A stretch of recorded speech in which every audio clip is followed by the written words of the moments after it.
नहीं कर पाए थे, तो आज अगर एक थोड़ा ओवरव्यू सा आपने दे दिया तो अच्छा होगा। ओके, आपने कल का वीडियो देखा था, मैंने यूट्यूब पे पब्लिश कर दिया था। नहीं सर, मैंने देख नहीं पाया। ओ देख वो आज शाम को एग्ज़ाम खत्म हुआ था इसलिए। ओ अच्छा अच्छा, ठीक है, कोई नहीं, हम ओवरव्यू देख लेते हैं। एक सेकंड।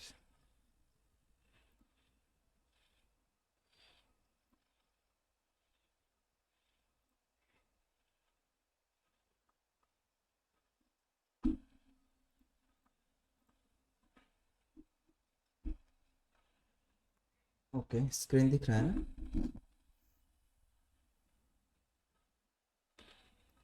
ओके, हाँ,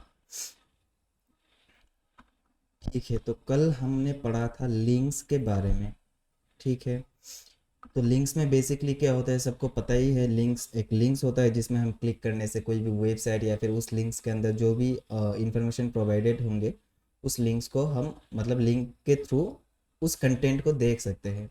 मान लीजिए मैंने एक लिंक बनाया जिस लिंक पे किसी भी एक वेबसाइट का लिंक है, ठीक है। मान लीजिए कि मैंने एक बटन बनाया, उस बटन पे क्लिक करने से google.com खुलना चाहिए या फिर किसी दूसरे वेबसाइट खुलना चाहिए, ठीक है। उसी को लिंक बोला जाता है बेसिकली। आप जब उस पर क्लिक करेंगे तो आप अनदर डॉक्यूमेंट पे पहुंच जाएंगे, जिस डॉक्यूमेंट के अंदर जो लिंक में प्रोवाइडेड किए गए कंटेंट होंगे वो विजिबल होगा, ठीक है। तो उसी को बेसिकली लिंक बोला जाता है। तो लिंक के लिए हमको एक टैग मिलता है जिस टैग का नाम होता है ए टैग, यानी एंकर टैग। इसको शॉर्ट फॉर्म में ए टैग बोला जाता है। मतलब हम HTML पे ए के द्वारा इस टैग को लिखेंगे, ठीक है। तो ए एक एंकर टैग होता है। उस टैग के अंदर हमको दो तीन एट्रीब्यूट्स मिलते हैं जिसके थ्रू हम क्या कर सकते हैं, किसी भी लिंक्स को डिफाइन कर सकते हैं। हाँ, इस टेक्स्ट पे क्लिक करने से कौन सा लिंक ओपन होना चाहिए उसके बारे में हम यहाँ पे इंफॉर्मेशन देते हैं। किसकी मदद से? href जो एट्रीब्यूट होते हैं उस एट्रीब्यूट की मदद से, ठीक है। हमने पहले पढ़ा था कि एट्रीब्यूट क्या होता है।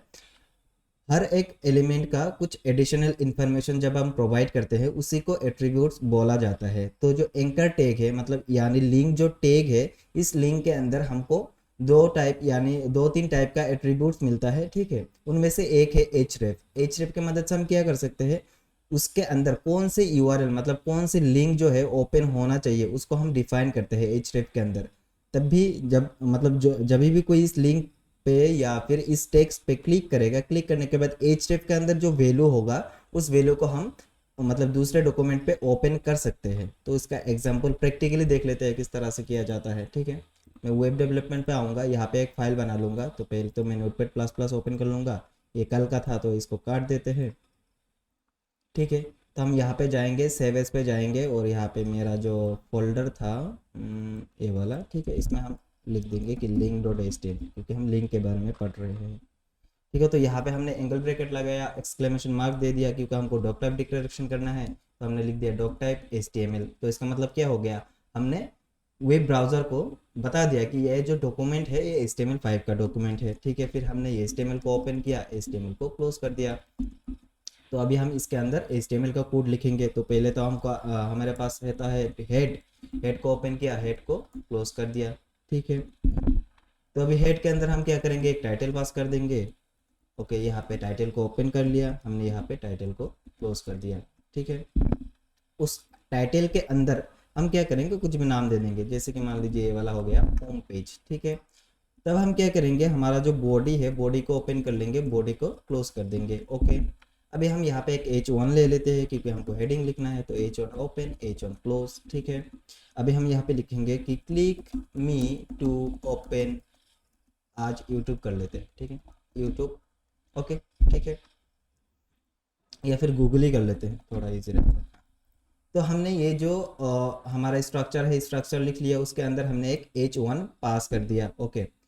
तो अभी हम इसको ओपन करेंगे तो हम कुछ इस तरह के देखने के लिए मिलेगा, ठीक है। अभी मुझे चाहिए कि जब मैं इस टेक्स्ट के ऊपर क्लिक करूँ, क्लिक करने के बाद मुझे google.com जो है वो खोलना चाहिए। उसके लिए हमने क्या पढ़ा कि हमारे पास एक टैग होता है जिस टैग का नाम होता है एंकर टैग यानी ए टैग।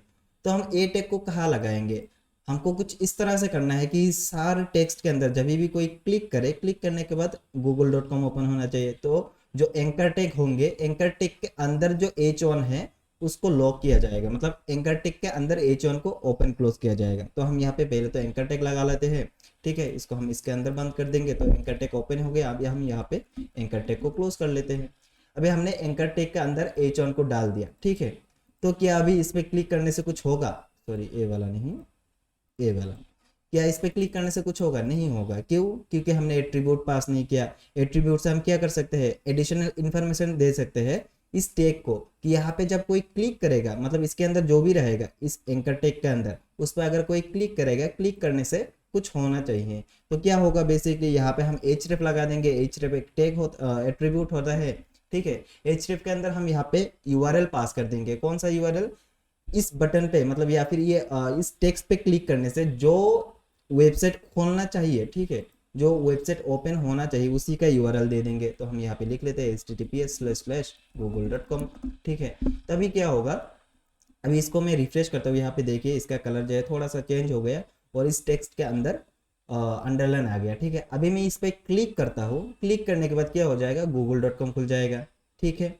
एक इस तरह से हुआ, href की मदद से हुआ। href क्या होता है? एंकर टैग एट्रीब्यूट होता है।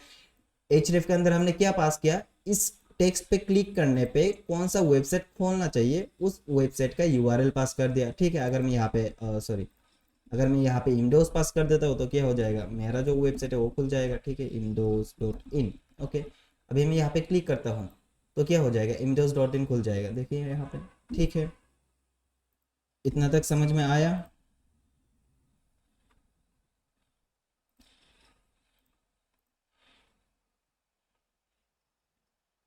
ओके,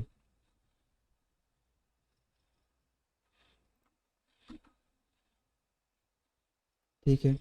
अभी आगे देखते हैं, आगे क्या था। हमने यहाँ पे टारगेट के बारे में पढ़ा था। टारगेट क्या होता है? मान लीजिए यहाँ पे क्या हो रहा है फिलहाल, अगर मैं इस लिंक पे क्लिक करता हूँ तो इसी डॉक्यूमेंट में मेरा वेबसाइट खुल रहा है, ठीक है। ये जो है, मतलब जो पहले का पेज था वो पेज क्या हो जा रहा है? रिप्लेस हो जा रहा है, ठीक है। लेकिन मुझे ऐसा नहीं चाहिए, मुझे कुछ इस तरह का चाहिए कि अगर मैं इस पर क्लिक करूँ, ये page same to same as it is यहाँ पे परसिस्ट करना चाहिए, मतलब रहना चाहिए। उसके बाद क्या होगा? यहाँ पे एक अलग से टैब ओपन होके वो वेबसाइट खुलना चाहिए, ठीक है। अगर कुछ इस तरह का रिक्वायरमेंट है तब हम क्या करेंगे? उसके लिए हमको और एक एट्रीब्यूट मिलता है जिसका नाम है टारगेट, ओके।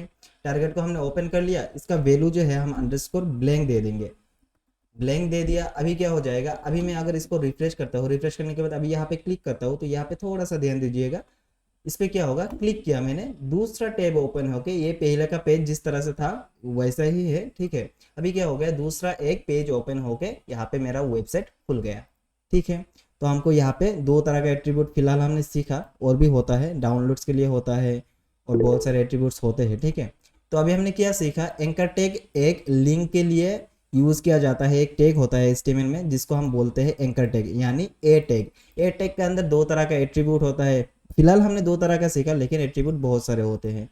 तो हमने यहाँ पे अगर href डाल दिया, यानी इस लिंक पे क्लिक करने से कौन सा URL खोलना चाहिए, उसका इन्फॉर्मेशन हम href के अंदर देंगे, ठीक है। उसका जो URL है वो हम href के अंदर देंगे, ठीक है।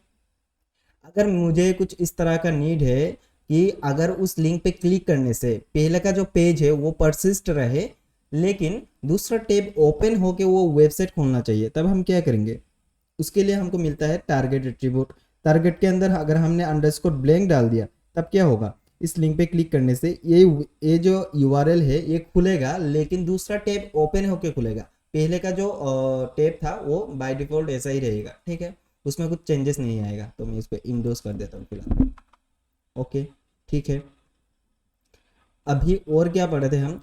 दो तरह का URLs होते हैं, एक तो एब्सोल्यूट URL, दूसरा रिलेटिव URL। एब्सोल्यूट क्या होता है, रिलेटिव क्या होता है, वो मैं बता देता हूँ पहले। अगर मान लीजिए कि ये जो URL है ये हमारे वेबसाइट का हिस्सा नहीं है, किसी दूसरे का वेबसाइट है या फिर किसी रेडीमेड वेबसाइट जो अभी लाइव है, ठीक है, इंटरनेट पे, उस वेबसाइट का अगर लिंक हम यहाँ पे देते हैं वो हो जाएगा एब्सोल्यूट URL, यानी थर्ड पार्टी। वो हमारे वेबसाइट का हिस्सा नहीं है, ठीक है, हमारे वेब पेज का हिस्सा नहीं है, उसको बोला जाता है एब्सोल्यूट URL। लेकिन अगर कुछ इस तरह का होता है कि मान लीजिए मैं इसको कॉपी करता हूँ, कॉपी करने के बाद यहाँ पे मैं डाल देता हूँ कि गो टू अबाउट पेज, ठीक है। अभी अबाउट पेज तो हमने बनाया नहीं, ठीक है, बनाने के लिए क्या करना पड़ेगा? हम यहाँ पे फिर से न्यू पे जाएंगे, फाइल न्यू, और यहाँ पे इस फाइल को हमको सेव करना है, ठीक है। यहाँ पे मैं about.html डाल देता हूँ, ठीक है, हो गया। अब यहाँ पे same to same structure copy paste कर लेता हूँ, यहाँ पे कॉपी पेस्ट कर लिया। अभी मैं इसको फिलहाल तो क्लोज कर देता हूँ और यहाँ पे मैं h1 डाल देता हूँ कि this is about page, okay, this is about page, okay. अभी हमने यहाँ पे अबाउट लिख लिया, ठीक है। अभी एक अबाउट पेज बन गया, ठीक है। दोनों सेम फोल्डर के अंदर है, देखिए वेब डेवलपमेंट के अंदर दोनों फाइल्स सेम फोल्डर के अंदर है। तब हम क्या कर सकते हैं, अभी मुझे अगर इस पे मतलब इस पे क्लिक करने से इस अबाउट पेज पे जाना है, तब हम क्या कर सकते हैं, यहाँ पे सिंपली, क्योंकि ये हमारे वेबसाइट का हिस्सा है, तब हम क्या कर सकते हैं, यहाँ पे डायरेक्टली about.html का जो लिंक है वो दे देंगे। मतलब इस पेज का जो इन्फॉर्मेशन है, इस पेज का जो URL है, मतलब इस पेज का जो नाम है, उसको हमको यहाँ पे href के अंदर डालना है, ठीक है। इसको मैं फिलहाल तो टारगेट जो है इसको क्लोज कर देता हूँ, क्योंकि मुझे दूसरे टैब में नहीं चाहिए, ओके। अभी क्या होगा, देखिए यहाँ पे क्लिक करने से दूसरे का वेबसाइट खुला, ठीक है, जो अभी इंटरनेट पे साइट है, ठीक है, थर्ड पार्टी वेबसाइट खुल गया। लेकिन अगर मैं इस पे क्लिक करता हूँ, देखिए यहाँ पे URL चेंज नहीं हुआ, मतलब पहले का जो ये जो फर्स्ट का पोर्शन है ये सेम टू सेम रहा, ठीक है, लेकिन जो पेज है वो पेज चेंज हो गया। अभी देखिए यहाँ पे दिस इज अबाउट पेज बोल के आ रहा है, मतलब ये हमारे वेबसाइट का ही हिस्सा है, हमने ही बनाया है, हमारे वेबसाइट के साथ एक ही तरह का, मतलब एक फोल्डर के अंदर स्टोर्ड है। इसीलिए हम क्या कर सकते हैं, इसको डायरेक्टली नेविगेट कर सकते हैं हमारे पेज के थ्रू, ठीक है। क्योंकि देखिए ये जो पेज है ये हमारे वेबसाइट का ही हिस्सा है, तो हम इसको बोलेंगे रिलेटिव URL। ये हमारे वेबसाइट का हिस्सा नहीं है, किसी दूसरे वेब पेज का है, ठीक है, किसी दूसरे का वेबसाइट है। तो अब तब हम क्या करेंगे, अगर इस तरह का कुछ URL हम पास करते हैं, तब हम इसको बोलेंगे एब्सोल्यूट URL, और हम इसको क्या बोलेंगे, रिलेटिव URL, क्योंकि ये हमारा जो वेबसाइट है उसी का हिस्सा है, ठीक है। इतना तक क्लियर, ओके, ठीक है। आगे बढ़ते हैं, और हमने कल इमेजेस के बारे में पढ़ा, क्योंकि हम आज इमेज फिर से पढ़ेंगे, तो हम ये बाद में देखते हैं। और image size and width and height, यहाँ पे अनदर फोल्डर था, ये सारे हमने कल नहीं पढ़ा था, ठीक है। तो आज हमको इमेजेस से कंटिन्यू करना है, कल हमने इमेजेस पे थोड़ा सा छोड़ दिया था, ओके।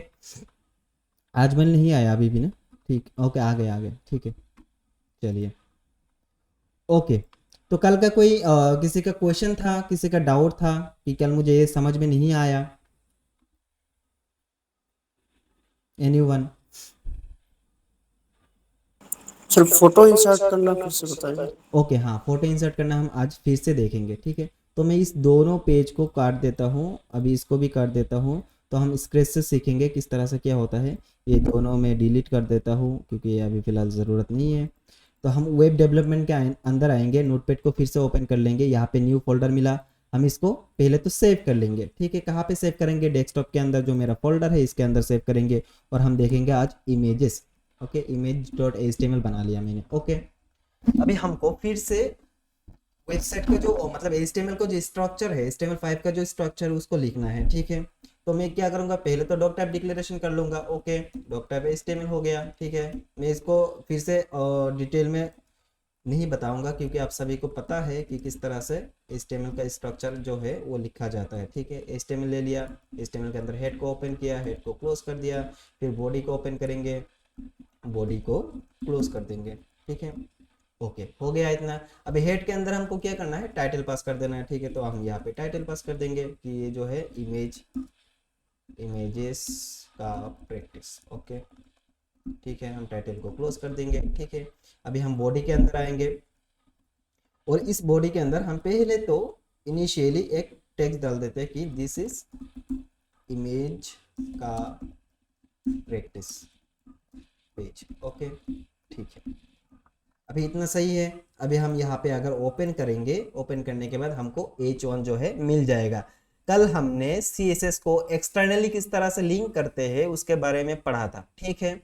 तो उसके लिए हमको कौन सा टैग मिलता है ताकि हम जो CSS है वो एक्सटर्नली अलग पेज पे स्टोर कर सकते हैं, उसके लिए हमको कौन सा टैग मिलेगा, कोई बता सकता है, एनीवन, किसी को याद हो तो? लिंक लिंक टैग, बहुत अच्छा, ठीक है। लिंक टैग को कहाँ पे लगाया जाता है, मैं तो फिलहाल हेड पे लगाऊंगा, ठीक है, क्योंकि जो वेबसाइट का इन्फॉर्मेशन रहता है सारे हेड के अंदर रहता है, ठीक है। अगर मैं यहाँ पे लिंक दे देता हूँ, लिंक एक क्या हो गया, टैग हो गया, ठीक है। उसके अंदर दो तरह का एट्रीब्यूट्स मिलता है हमको, ठीक है। पहला एट्रीब्यूट क्या था, कोई बता सकता है? सॉरी ये वाला नहीं, हाँ, पहला एट्रीब्यूट क्या था? एनीवन, किसी को याद है तो? रेल एट्रीब्यूट मिलता है, हाँ बहुत अच्छा, ठीक है। रेल के अंदर क्या करेंगे हम, वो किस टाइप का लिंक है उसको बताएंगे, मतलब इसका रिलेशनशिप क्या है इस लिंक से, वो हो गया आपका स्टाइल शीट, ठीक है। ये हमने कल पढ़ा था। फिर दूसरा एट्रीब्यूट का नाम क्या होता है, एनीवन?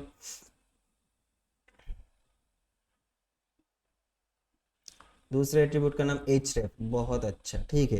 href के अंदर हम क्या पास करेंगे, वो जो css का जो पाथ है, वो जो लोकेशन है वो हम पास कर देंगे। अभी तो फिलहाल हमने कोई भी css का फाइल नहीं बनाया, तो किस तरह से बनाएंगे, फाइल पे जाएंगे, न्यू पे जाएंगे, न्यू पे जाने के बाद इसको सेव एज कर लेंगे। कहाँ सेव करना है, वेब डेवलपमेंट के अंदर। यहाँ पे क्या लिखेंगे हम, style.css। हमने HTML का जब डॉक्यूमेंट बनाया था तब हम .html लिखते थे, अभी हम CSS का कर रहे हैं तो .css लिखेंगे, तो style.css यहाँ पे बन गया, ठीक है। अभी इसको इस पेज से लिंक करना है, किस तरह से करेंगे हम, सिंपली जस्ट यहाँ पे style.css जो है वो लिख देंगे, क्योंकि फाइल का नाम क्या है, style.css। तो अभी क्या हो गया हमारा, ये जो CSS का पेज है, ये पेज हमारे इस पेज से लिंक हो चुका है।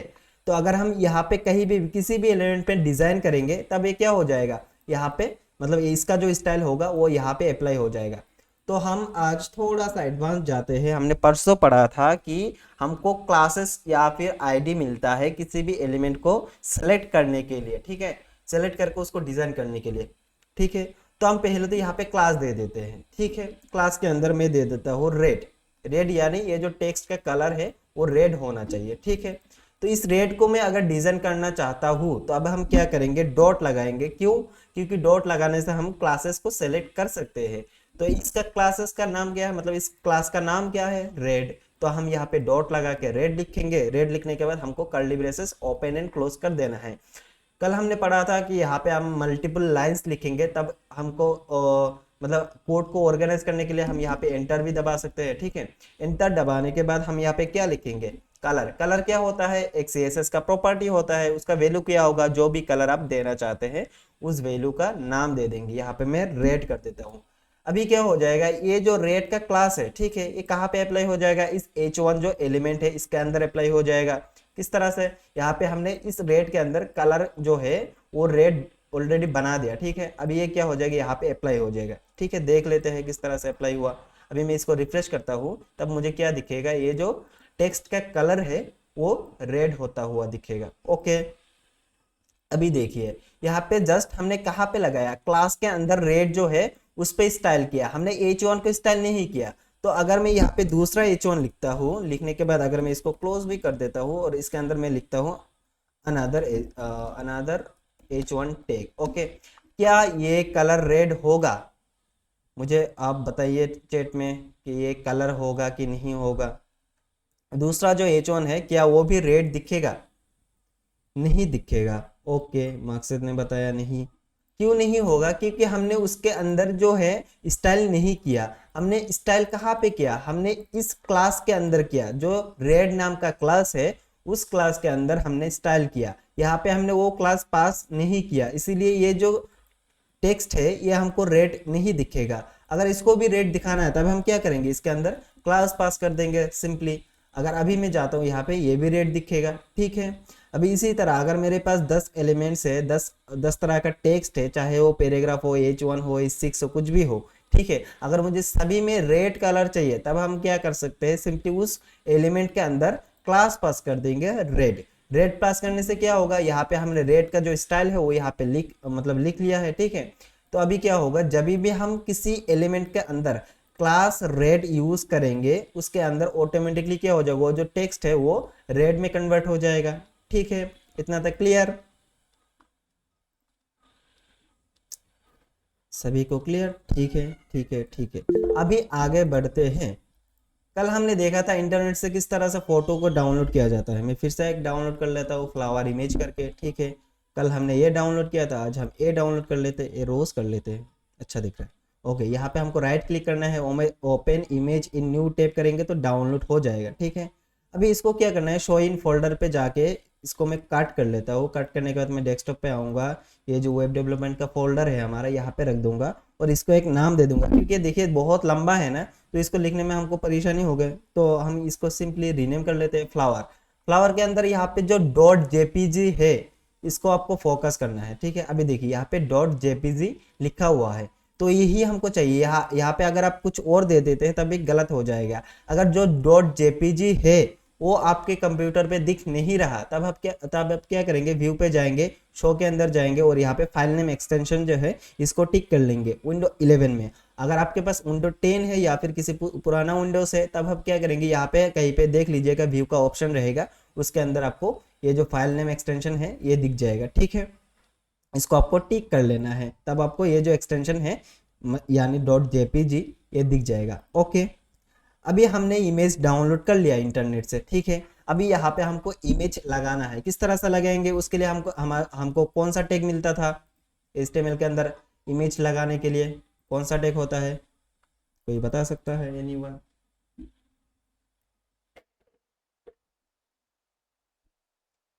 IMG टैग, ओके, बहुत अच्छा, ठीक है। तो हम क्या कर सकते हैं, IMG टैग से हम इमेजेस को ऐड कर सकते हैं अपने पेज में, ठीक है। तो हमने IMG लगा लिया। IMG क्या होता है, एक एम्प्टी एलिमेंट होता है, ठीक है। तो इसका मतलब क्या है, हमको इसको ओपन करने के बाद क्लोज करने की कोई भी आवश्यकता नहीं है, क्योंकि ये एक एम्प्टी एलिमेंट है। हमने बहुत पहले पढ़ा था कि एम्प्टी एलिमेंट को क्लोज नहीं किया जाता। ओके, तब अभी हम क्या करेंगे, इसको सिंपली या तो इस तरह से कर लीजिए या फिर इस तरह से कर लीजिए, दोनों चलेगा, ठीक है। अभी हमने IMG को ओपन कर लिया है, ठीक है। अभी इसके अंदर अगर मुझे ये जो इमेज है, ये जो फ्लावर है जो हमने अभी डाउनलोड किया, ये जो फ्लावर का इमेज है, इसको अगर हमारे वेब पेज पे डालना हो तो कौन सा एट्रीब्यूट मिलता है हमको IMG टैग के साथ?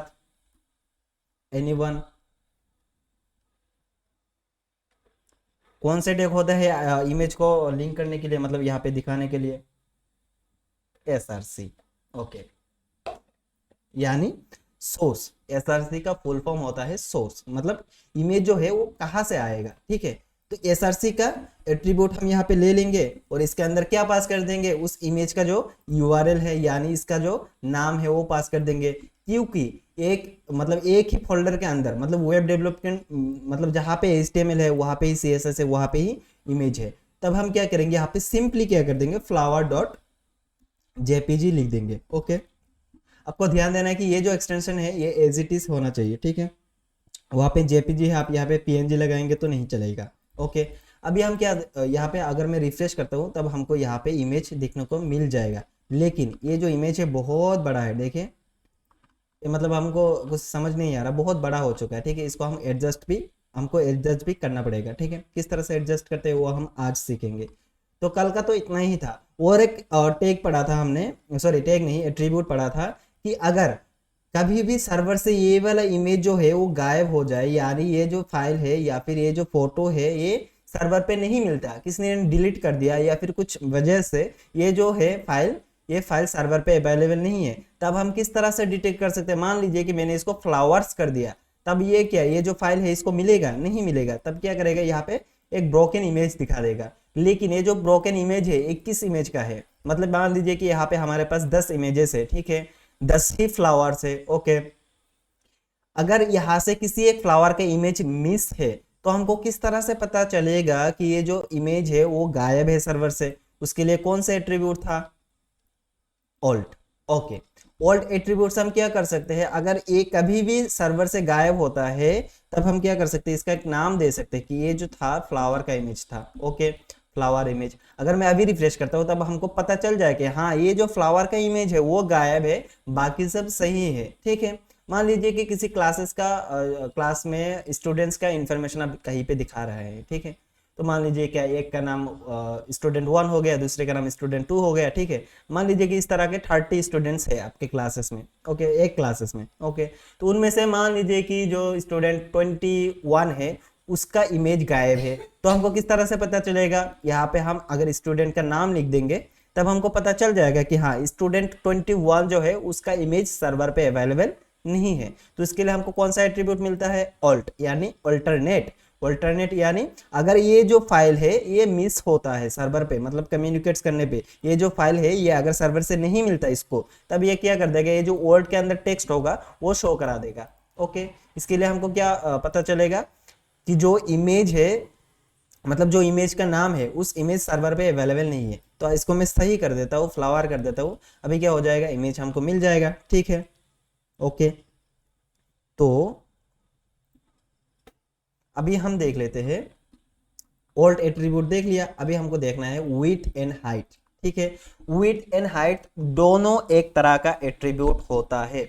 या तो आप इसको CSS की मदद से भी स्टाइल कर सकते हैं, आपको डायरेक्टली विड्थ एंड हाइट भी मिल जाएगा। ठीक है, दोनों मिल जाएगा। आप चाहे तो डायरेक्टली विड्थ एंड हाइट जो है इस तरह से पास कर सकते हैं, या तो आप इसको स्टाइल भी कर सकते हैं, विड्थ 500 हाइट 600 पिक्सल, इस तरह से स्टाइल का जो एट्रीब्यूट है वो लगा के। ओके, तो हम दोनों देख लेते हैं किस तरह से करना है।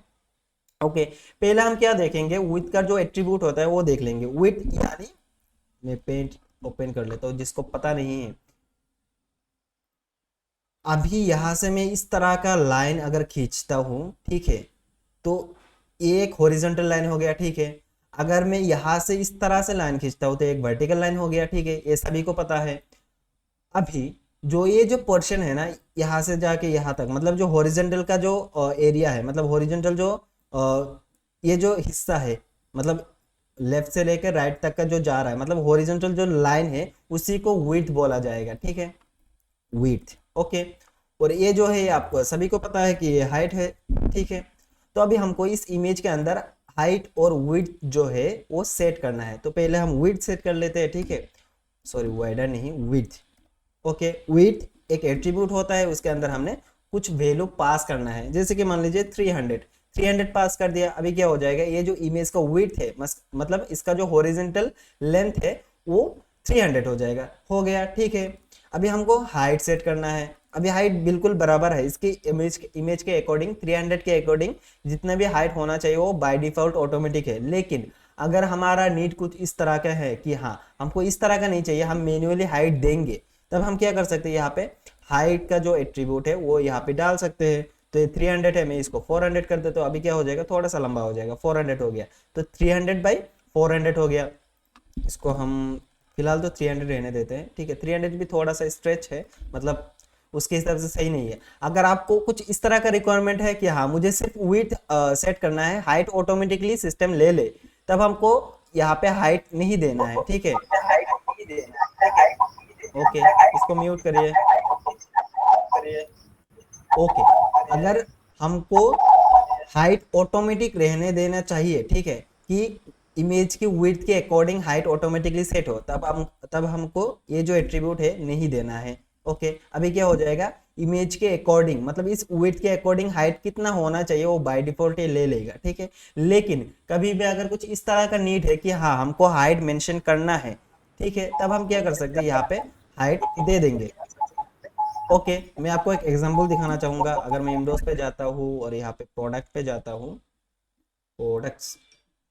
ओके, अब यहाँ पे देखिए क्या है, सारे इमेजेस का साइज जो है एक बराबर है। ठीक है, यहाँ पे अगर आप स्केल से भी नापेंगे ना, तब भी आपको सारा का जो इतना जो भी इमेजेस है यहाँ पे सारे का हाइट और विड्थ जो है बराबर मिलेगा। क्यों, क्योंकि यहाँ पे मैन्युअली सेट किया गया है कि इसका जो हाइट है इतना होना चाहिए, इसका जो विड्थ है इतना होना चाहिए। अभी ये जो इमेज है ये आपको स्ट्रेच नहीं दिखेगा। अगर मैं इसका हाइट जो है, मान लीजिए कि ये 300 था, ठीक है, और इसका हाइट भी मैंने, अगर मैं यहाँ पे 400 कर देता हूँ, तब ये क्या होगा, 400 तो हो जाएगा, लेकिन इमेज का जो, मतलब यहाँ पे देखिए थोड़ा सा लंबा दिख रहा है आपको इमेज। ठीक है, क्योंकि ये जो इमेज है स्ट्रेच हो जा रहा है, मतलब इस एरिया के अंदर जितने भी आपने हाइट एंड विड्थ दिया उसके अंदर वो फिट हो जा रहा है। ठीक है, लेकिन ये सही दिख नहीं रहा। इसको सही किस तरह से दिखाना है वो हम CSS पे पढ़ेंगे थोड़ी देर बाद। ओके, अभी फिलहाल आपको देखना है कि आपको दो एट्रीब्यूट्स मिलता है, एक तो विड्थ, दूसरा हाइट।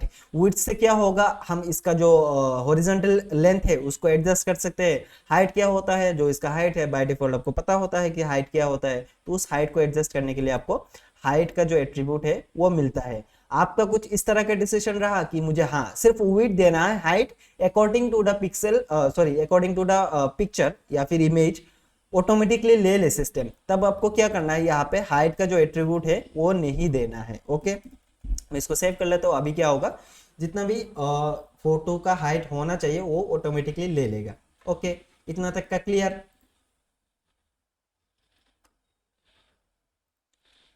सभी को क्लियर है? ओके, ठीक है।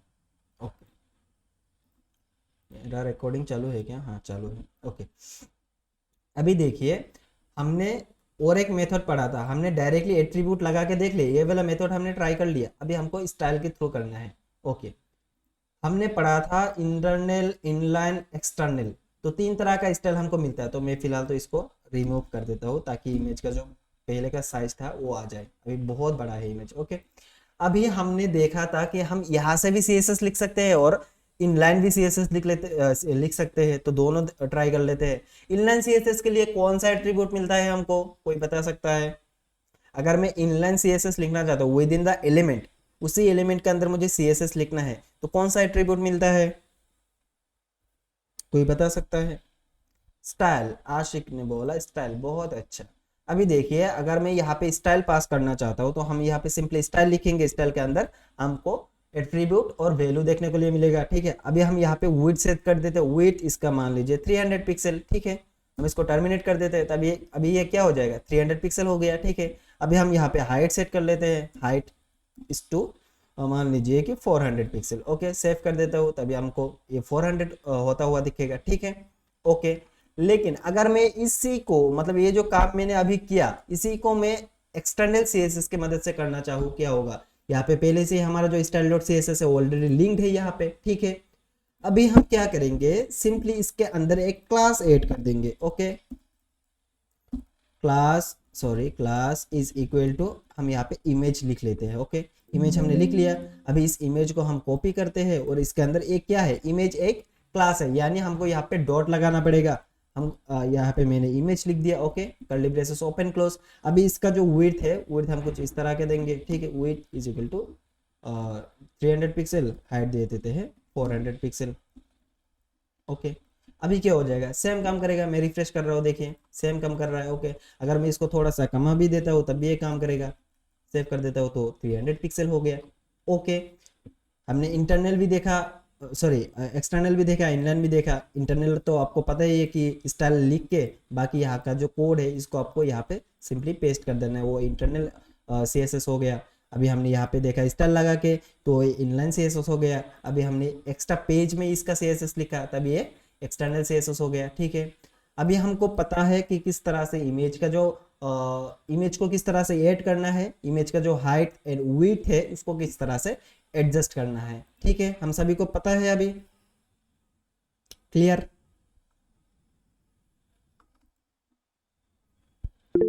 ओके, ठीक है, अभी देखिए कंटिन्यू करते हैं।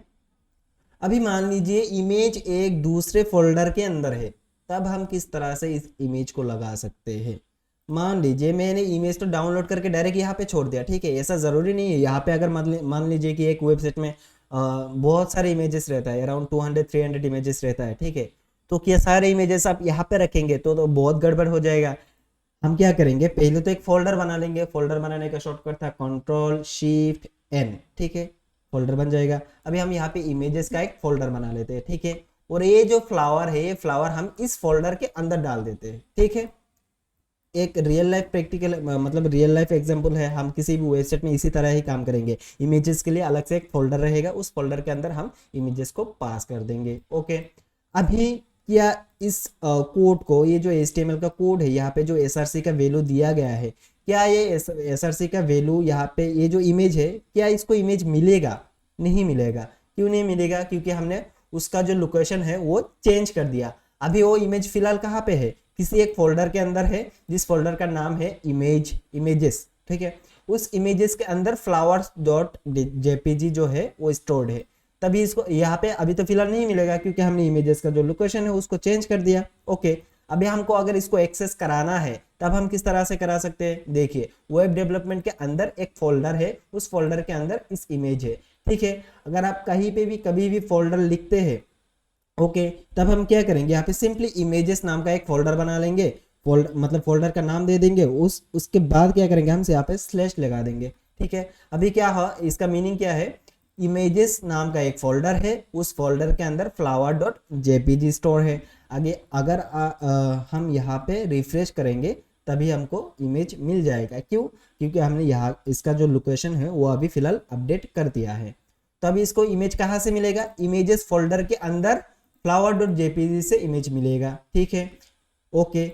अभी हमारा एक प्रैक्टिस है कि हम जो भी इमेजेस यहाँ पे लगाएंगे इस वेबसाइट के अंदर, तब हम इस इमेज फोल्डर के अंदर ही लगाएंगे। ओके, ठीक है, इतना क्लियर कि अगर फोल्डर किसी दूसरे मतलब फाइल जो है किसी दूसरे पेज पे हो तो किस तरह से लिखा जाता है। ठीक है, हमको जस्ट फोल्डर का नाम देना है, उसके बाद स्लैश लगा देना है, इतना ही है। ओके, ठीक है, ओके। हाँ, अभी क्या है दूसरा यानी ये वाला, मान लीजिए कि मुझे फोटो डाउनलोड नहीं करना पड़ेगा। ओके, मैं फोटो डाउनलोड नहीं करना चाहता हूँ, किसी दूसरे की वेबसाइट से मुझे फोटो लेके मेरे वेबसाइट पे दिखाना है। ओके, तो हम किस तरह से कर सकते हैं, अगर आपको मैं एग्जांपल देता हूँ कि अगर मैं गूगल पे जाता हूँ, ठीक है, यहाँ पे देखिए मेरा फोटो है कॉर्नर पे।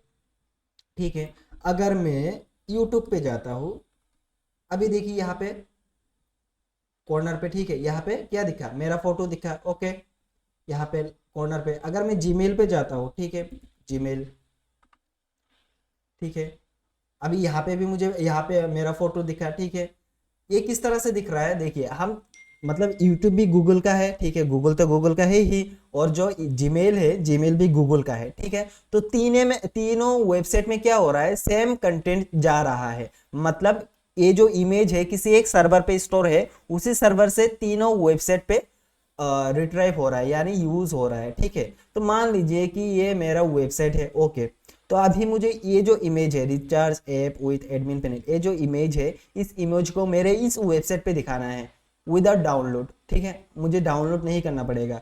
विदाउट डाउनलोडिंग द इमेज हम किस तरह से किसी दूसरे का इमेज जो है वो हमारे साइट पे लगा सकते हैं, तो उसको देख लेते हैं पहले। ओके, हमको क्या करना है, सिंपली यहाँ पर राइट क्लिक करना है। राइट क्लिक करने के बाद दो मेथड है, एक तो आप यहाँ से कॉपी इमेज एड्रेस जो है उसको कॉपी कर लीजिए, या फिर इसको open image in new tab कर लीजिए। न्यू टैब करने से क्या होगा, ये जो इमेज है वो अलग पेज में मिल जाएगा और यहाँ पे आपको यूआरएल मिल जाएगा। ये जो यूआरएल है, ठीक है, इसको आपको सिंपली कॉपी कर लेना है। कॉपी करने के बाद इस इमेज के रिप्लेस में हम ये जो इमेज है इसको बिठाएंगे। किस तरह से, देखिए अभी यहाँ पे एसआरसी के अंदर क्या है, हमारा जो रिलेटिव यूआरएल है वो दिया गया है, क्योंकि ये हमारे वेबसाइट का ही हिस्सा है। ठीक है, अभी हमको यहाँ पे रिलेटिव के जगह एब्सोल्यूट यूआरएल लगाना है, जो हमने वहां से कॉपी कर दिया उसी इमेज को हम यहाँ पे पेस्ट कर देंगे। ठीक है, अभी क्या हो जाएगा, मैं रिफ्रेश करता हूँ, देखिए यहाँ पे इमेज लोड हो रहा है। ठीक है, ये जो इमेज है ये कहाँ से आया, इस सर्वर से आया, मतलब दूसरे पेज से आया, दूसरे का वेबसाइट से आया, हमने इस इमेज को डाउनलोड नहीं किया। ओके,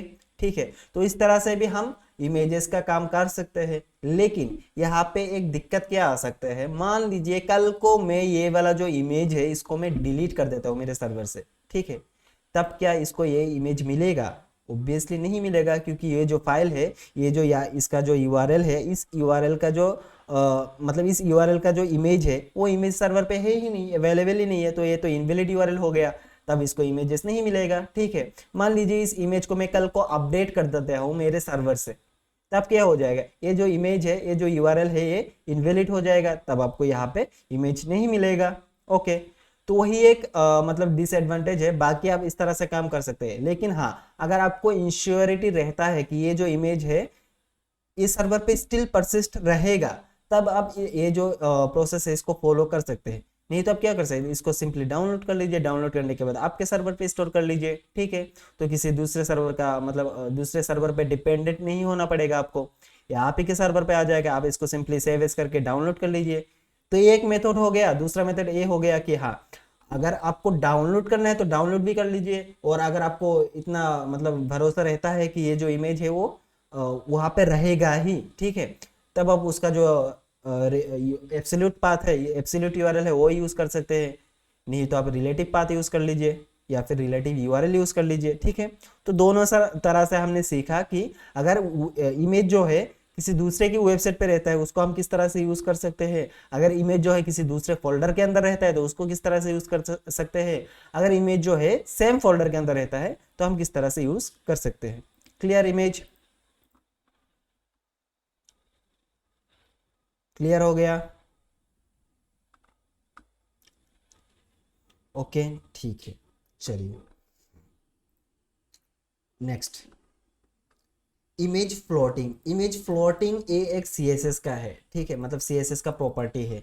तो हमको थोड़ा बहुत CSS तो सीखना पड़ेगा, नहीं तो मजा नहीं आएगा HTML सीखने में, क्योंकि वो बैकबोन की तरह दिखेगा, आप कुछ भी डिजाइन नहीं कर सकते उसमें, ठीक है। तो इमेज फ्लोटिंग क्या होता है, मान लीजिए कि यहाँ पे मैंने फ्लोटिंग कुछ भी नहीं डाला, इसको मैं पहले तो वो कर लेता हूँ, जो पहले का इमेज है उसी को दे देता हूँ, ठीक है। हमने जस्ट सीखा किस तरह से किया जाता है। तो मैं यहाँ से हाइट भी हटा लेता हूँ क्योंकि ये सही नहीं दिख रहा। ओके अभी सही है। ओके अभी देखिए ये जो इमेज है ये कहाँ पे है, पेज की लेफ्ट साइड पे है। ओके लेकिन मुझे ये जो इमेज है इसको राइट साइड के अंदर चाहिए। अगर कुछ इस तरह का रिक्वायरमेंट है तब हम क्या करेंगे, ये जो ये जो प्रॉपर्टी है फ्लोट, इस फ्लोट का यूज हम कर सकते हैं। ओके किस तरह से करेंगे, देखिए हमने यहाँ पे क्या करा, यहाँ पे इस इमेज का एक क्लास दे दिया, क्लास का नाम क्या है, इमेज है। उस इमेज के अंदर हमने विड्थ पास कर दिया, ठीक है। और उसके साथ हमको क्या मिलता है, एक फ्लोट प्रॉपर्टी मिलता है। फ्लोट का वैल्यू अगर मैं राइट कर देता हूँ और इसको सेव करता हूँ, अभी क्या हो जाएगा, देखिए ये जो इमेज है राइट साइड में चला जाएगा, ठीक है। इसका मतलब यही होता है कि अगर आपको फोटो राइट साइड में चाहिए, मतलब इसको आप सेंटर नहीं करा सकते, ठीक है। फ्लोट के अंदर अगर आप सेंटर पास कर देंगे तब क्या चलेगा, मेरे हिसाब से नहीं चलेगा, फिर भी हम देख लेते हैं कि अगर चल जाता है तो अच्छा है, नहीं चलेगा। ओके फ्लोट के अंदर आप सेंटर नहीं पास कर सकते, या तो आप लेफ्ट पास करिए या फिर राइट पास करिए, ठीक है। अभी हमको सीखना है कि हम किस तरह से राइट पे फ्लोट कर सकते हैं, तो हमने सीख लिया अभी, ठीक है। जब भी हमारा नीड होगा कि हमको फोटो इमेज सेंटर में चाहिए तब हम किस तरह से करेंगे वो भी देख लेंगे। ओके तो फिलहाल जो फ्लोट है या तो आप लेफ्ट पे फ्लोट कर सकते हैं या तो राइट पे फ्लोट कर सकते हैं। ओके तो अगर इसका वैल्यू राइट दे दिया तो ये जो इमेज है वो राइट साइड पे चला जाएगा।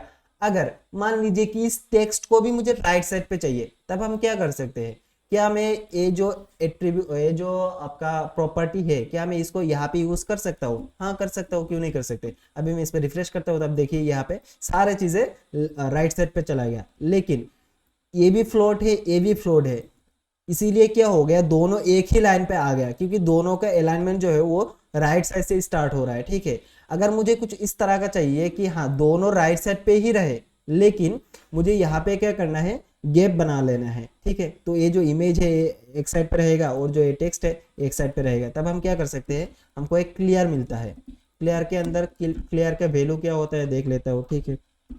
क्लियर इन CSS, ओके इसका वैल्यू रहता है बोथ, और क्या था, क्लियर लेफ्ट। ओके लेफ्ट भी दे सकते हैं, राइट भी दे सकते हैं, बोथ भी दे सकते हैं, आई थिंक कहीं पे तो था ये, हाँ left right both initial inherit, ये सारे वैल्यू है क्लियर का। ओके तो हम क्या करेंगे, बोथ दे देते हैं, मतलब दोनों तरह का, मतलब दोनों साइड से क्लियर हो जाना चाहिए।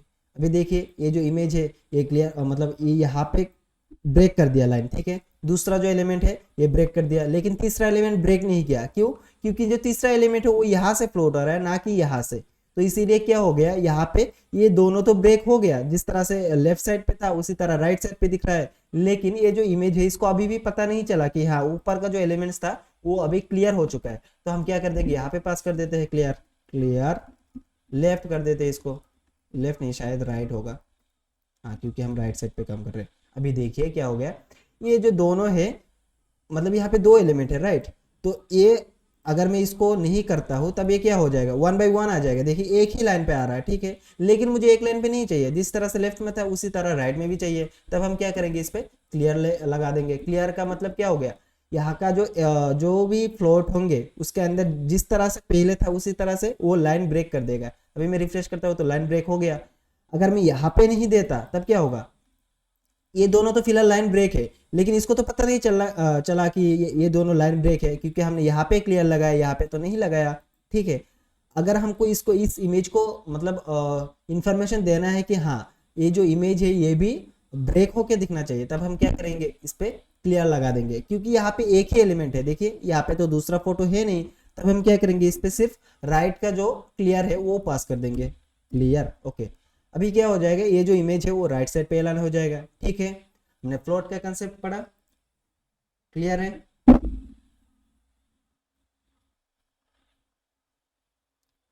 फ्लोट क्लियर है या फिर डाउट है किसी का? ओके ओके ठीक है।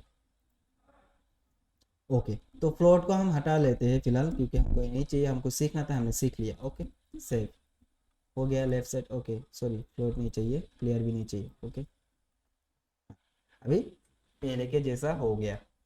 ये हमारा कल का कंसेप्ट था। अभी और एक चीज़ हमको सीखना है, ये हम बाद में सीखेंगे, HTML बैकग्राउंड इमेज किस तरह से लगाते हैं, लेकिन हाँ हम सीख ही लेते हैं, क्या दिक्कत है। अभी मान लीजिए कि ये जो बैकग्राउंड है, ये बैकग्राउंड तो फिलहाल व्हाइट है, ठीक है। अगर मुझे इस बैकग्राउंड के अंदर कुछ पास करना है, यानी इसका जो कलर है उसको चेंज करना है, तब हम क्या कर सकते हैं, ये जो बॉडी है, अगर मैं बॉडी की बैकग्राउंड में इसका जो बैकग्राउंड कलर है वो रेड कर देता हूँ, क्या ये बैकग्राउंड कलर रेड होगा? ऑब्वियसली होगा, क्यों नहीं होगा। अभी देखिए बॉडी है तो इसके अंदर हम कुछ क्लासेस नहीं देते, डायरेक्टली बॉडी को सेलेक्ट कर लेते। तो हमने यहाँ पे लिख दिया बॉडी। ओके, बॉडी लिख दिया। बॉडी के अंदर अगर मैं यहाँ पे लिख देता हूँ कि बैकग्राउंड कलर ये रेड हो जाए, ठीक है। अभी हम क्या कर सकते हैं, ये जो है बैकग्राउंड कलर रेड हो चुका है, ठीक है। ये कहाँ पे अप्लाई हुआ? सिर्फ बॉडी पे। अगर आप यहाँ पे स्ट्रिक भी लगाते हैं ना, तब भी ये चल जाएगा। ओके, मैं रिफ्रेश कर रहा हूँ, देखिए काम कर रहा है, लेकिन मुझे यहाँ पे सिर्फ बॉडी पे चाहिए, बाकी एलिमेंट्स पे नहीं चाहिए। तब ये क्या हो जाएगा, मैं यहाँ पे बॉडी कर दूंगा, बैकग्राउंड कलर रेड कर दूंगा, लेकिन मुझे बैकग्राउंड कलर रेड नहीं चाहिए, ये जो रोज का जो इमेज है वो एज ए बैकग्राउंड चाहिए, ठीक है। हम किस तरह से कर सकते हैं, तो उसके लिए हमको यहाँ पे बैकग्राउंड इमेज लगाना पड़ेगा। ओके, बैकग्राउंड इमेज प्रॉपर्टी हो गया। इसके अंदर हमको क्या करना पड़ेगा, ये जो इमेज का पाथ है वो किस तरह से देंगे, यहाँ पे देखिए, यहाँ पे दिया गया है यूआरएल जो फंक्शन है उसको हमको यहाँ पे लिखना पड़ेगा। फंक्शन नहीं है, इसको हम फिलहाल तो वैल्यू ही मतलब मान के चलते हैं, क्योंकि हम फंक्शन पढ़ेंगे आगे जाके। यूआरएल दे दिया। अभी जो इमेज का जो लोकेशन है उसको हमको देना है। तो कोई बता सकता है कि ये जो रोज का इमेज है किस लोकेशन पे है? एनीवन, कोई बता सकता है ये जो इमेज है रोज वो किस लोकेशन पे है फिलहाल?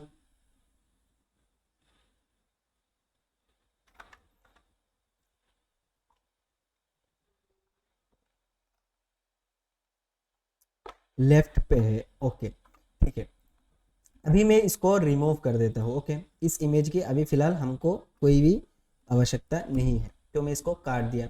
अभी ये रोज का जो इमेज है वो चला गया। अभी हमको इसके अंदर क्या करना है, इस इमेज का जो लोकेशन है, मतलब या इस इमेज का जो पाथ है, इस इमेज का जो जहाँ पे भी स्टोर है उस फाइल का लोकेशन यहाँ पे देना है। तो ये कहाँ पे स्टोर है? इमेजेस नाम के एक फोल्डर के अंदर। तो हम लिखेंगे इस तरह से, यहाँ पे देखिए आपको डबल कोट्स देना है, ठीक है। ये मैंडेटरी नहीं है, अब अगर यहाँ पे डायरेक्टली भी लिख देंगे तब भी चल जाएगा, लेकिन एक अच्छा प्रैक्टिस है आप यहाँ पे डबल कोट दे के लिखे। ओके, हमने यहाँ पे लिखा इमेजेस। इमेजेस के अंदर हमको क्या मिलेगा? flower.jpg मिलेगा, flower.jpg, ठीक है। अभी हमने सेव कर दिया। ये जो इमेज है कहाँ पे अप्लाइड है? बॉडी पे, बॉडी के अंदर। तो ठीक है, अभी हम रिफ्रेश करते हैं, देखिए बॉडी के अंदर बैकग्राउंड इमेज जो है वो अप्लाई हो चुका है, लेकिन क्या ये इमेज जो है वो अच्छे से अलाइन हुआ है? क्या रोज हमको यहाँ पे कहीं पे दिख रहा है? नहीं दिख रहा है। क्यों? क्योंकि इमेज का जो साइज है वो बहुत बड़ा है, हमको उसको भी एडजस्ट करना पड़ेगा, ठीक है। तो हमने देखा था कि IMG टैग के अंदर किस तरह से साइज को एडजस्ट किया जाता है, विड्थ हाइट लगा के, ठीक है। लेकिन क्योंकि ये बैकग्राउंड पे सेट है तो हम इस पे क्या लगाएंगे, बैकग्राउंड का जो साइज होता है, यहाँ पे देखिए बैकग्राउंड साइज या फिर पोजीशन मिलेगा कहीं पे, लेकिन बैकग्राउंड साइज तो था यहाँ पे, आई थिंक बैकग्राउंड साइज नहीं है, शायद पोजीशन होगा। या फिर हम और एक कर सकते हैं कि ऑब्जेक्ट फिट कवर लगा लेते हैं, पहले तो देख लेते हैं सिर्फ। ओके, ऑब्जेक्ट फिट कवर नहीं हुआ। ओके, बैकग्राउंड साइज का कुछ था यहाँ पे, बैकग्राउंड साइज में गूगल कर लेता हूँ, background size in CSS। Okay, हाँ बैकग्राउंड साइज प्रॉपर्टी है, लेकिन ये सजेशन क्यों नहीं दिया? ओके, यहाँ पे देखिए, हाँ बैकग्राउंड साइज है। तो हम यहाँ पे क्या करेंगे, पहले हमने क्या देखा था कि हम विड्थ को किस तरह से लिख सकते हैं। विड्थ को मैंने डायरेक्टली इमेज के अंदर पास कर दिया, तो उसका जो साइज है वो विड्थ के अकॉर्डिंग हो गया था सेट। अभी हमको बैकग्राउंड का जो साइज है उसको लिखना है, ठीक है। अभी मैं यहाँ पे लिख देता हूँ बैकग्राउंड साइज। ओके, अभी यहाँ पे मुझे दो वैल्यू पे पास करना पड़ेगा, एक तो विड्थ का, दूसरा हाइट का, ठीक है। अगर अब इसको ऑटो कर देते हैं ना, तब क्या होगा, ये ऑटोमेटिकली एडजस्ट हो जाएगा, ठीक है। लेकिन एडजस्ट तो फिलहाल से है, लेकिन हमको ऑटो नहीं करना है, हमको यहाँ पे देना है कि जो विड्थ है वो 100% ले लो, और जो हाइट है उसको भी 100% दे देता हूँ, ठीक है। अभी क्या होगा देखिए, ये 100 हो गया, लेकिन ये जो 100 है ये परसेंट में जा रहा है, लेकिन मुझे इसका जो मतलब जो मेरा स्क्रीन का साइज है उसके अकॉर्डिंग देना है। तब हम क्या कर सकते हैं, यहाँ पे VH लगा सकते हैं, VH यानी वर्टिकल हाइट। अगर मैं इसको ना भी दूं ना, तब भी ये 100 ही दिखेगा। देखिए यहाँ पे 100% दिखेगा, ये 100% है, यहाँ पे भी 100% है, ठीक है, अभी भी सही दिख रहा है। लेकिन अगर हमको कुछ इस तरह का नीड है कि हमको विड्थ मैन्युअली देना है, हाइट मैन्युअली देना है, तब हम क्या करेंगे, यहाँ पे दो वैल्यू पास करेंगे, एक तो विड्थ में लागू हो जाएगा, दूसरा जो है वो हाइट पे लागू हो जाएगा। अभी हमने डायरेक्टली 100 दे दिया, यानी दोनों तरफ हाइट भी 100 हो गया, विड्थ भी 100 हो गया, ठीक है। लेकिन हमको यहाँ पे क्या करना है, जो इसका हाइट है, हाइट को हमको मैन्युअली देना है। अगर कुछ इस तरह का नीड है तो हम क्या कर सकते हैं, 100 VH दे देंगे। VH देने के बाद क्या होगा, देखिए हमारा जो स्क्रीन है, स्क्रीन के साइज के अकॉर्डिंग ये जो इमेज है वो एडजस्ट हो गया। लेकिन हम 100 VH नहीं देते, तब क्या हो जाएगा, इस इमेज के अकॉर्डिंग जो भी एस्पेक्ट रेशियो रहेगा उसके अकॉर्डिंग ये जो बैकग्राउंड इमेज है वो सेट हो जाएगा, ठीक है। क्लियर?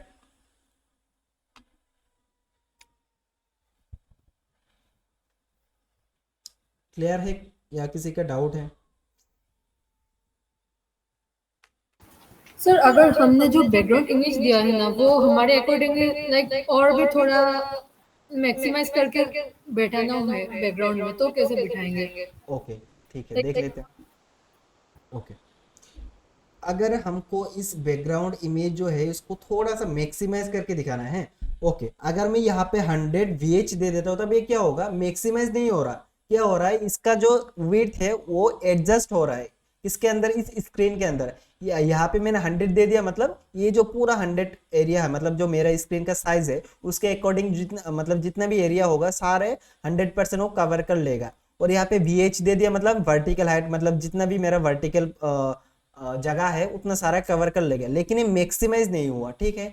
अगर मुझे इसको मतलब कवर करना है, अच्छे से मैक्सिमाइज करके जूम करके दिखाना है, तब हम क्या कर सकते हैं, यहाँ पे और मिलता है background position, okay, background position. यहाँ पे देखिए, यहाँ पे अगर मैं कवर कर देता हूँ ना, तब ये थोड़ा सा मैक्सिमाइज हो जाएगा, लेकिन यहाँ पे दिखा नहीं है हमको। ओके, क्या हम इसको इस तरह से कर सकते हैं, इसको हम 100 कर देते हैं।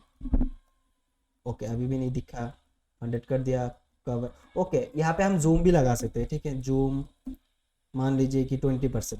अगर मैं इस तरह से दे देता हूँ तब भी ये चल जाएगा। जूम 20% तो नहीं होगा, हम अगर यहाँ पे 150 कर देंगे तब ये दिखेगा अच्छे से। देखिए ये थोड़ा सा मैक्सिमाइज हो गया। अगर मैं हम इसको 100% कर देता हूँ तो ये 100 हो गया।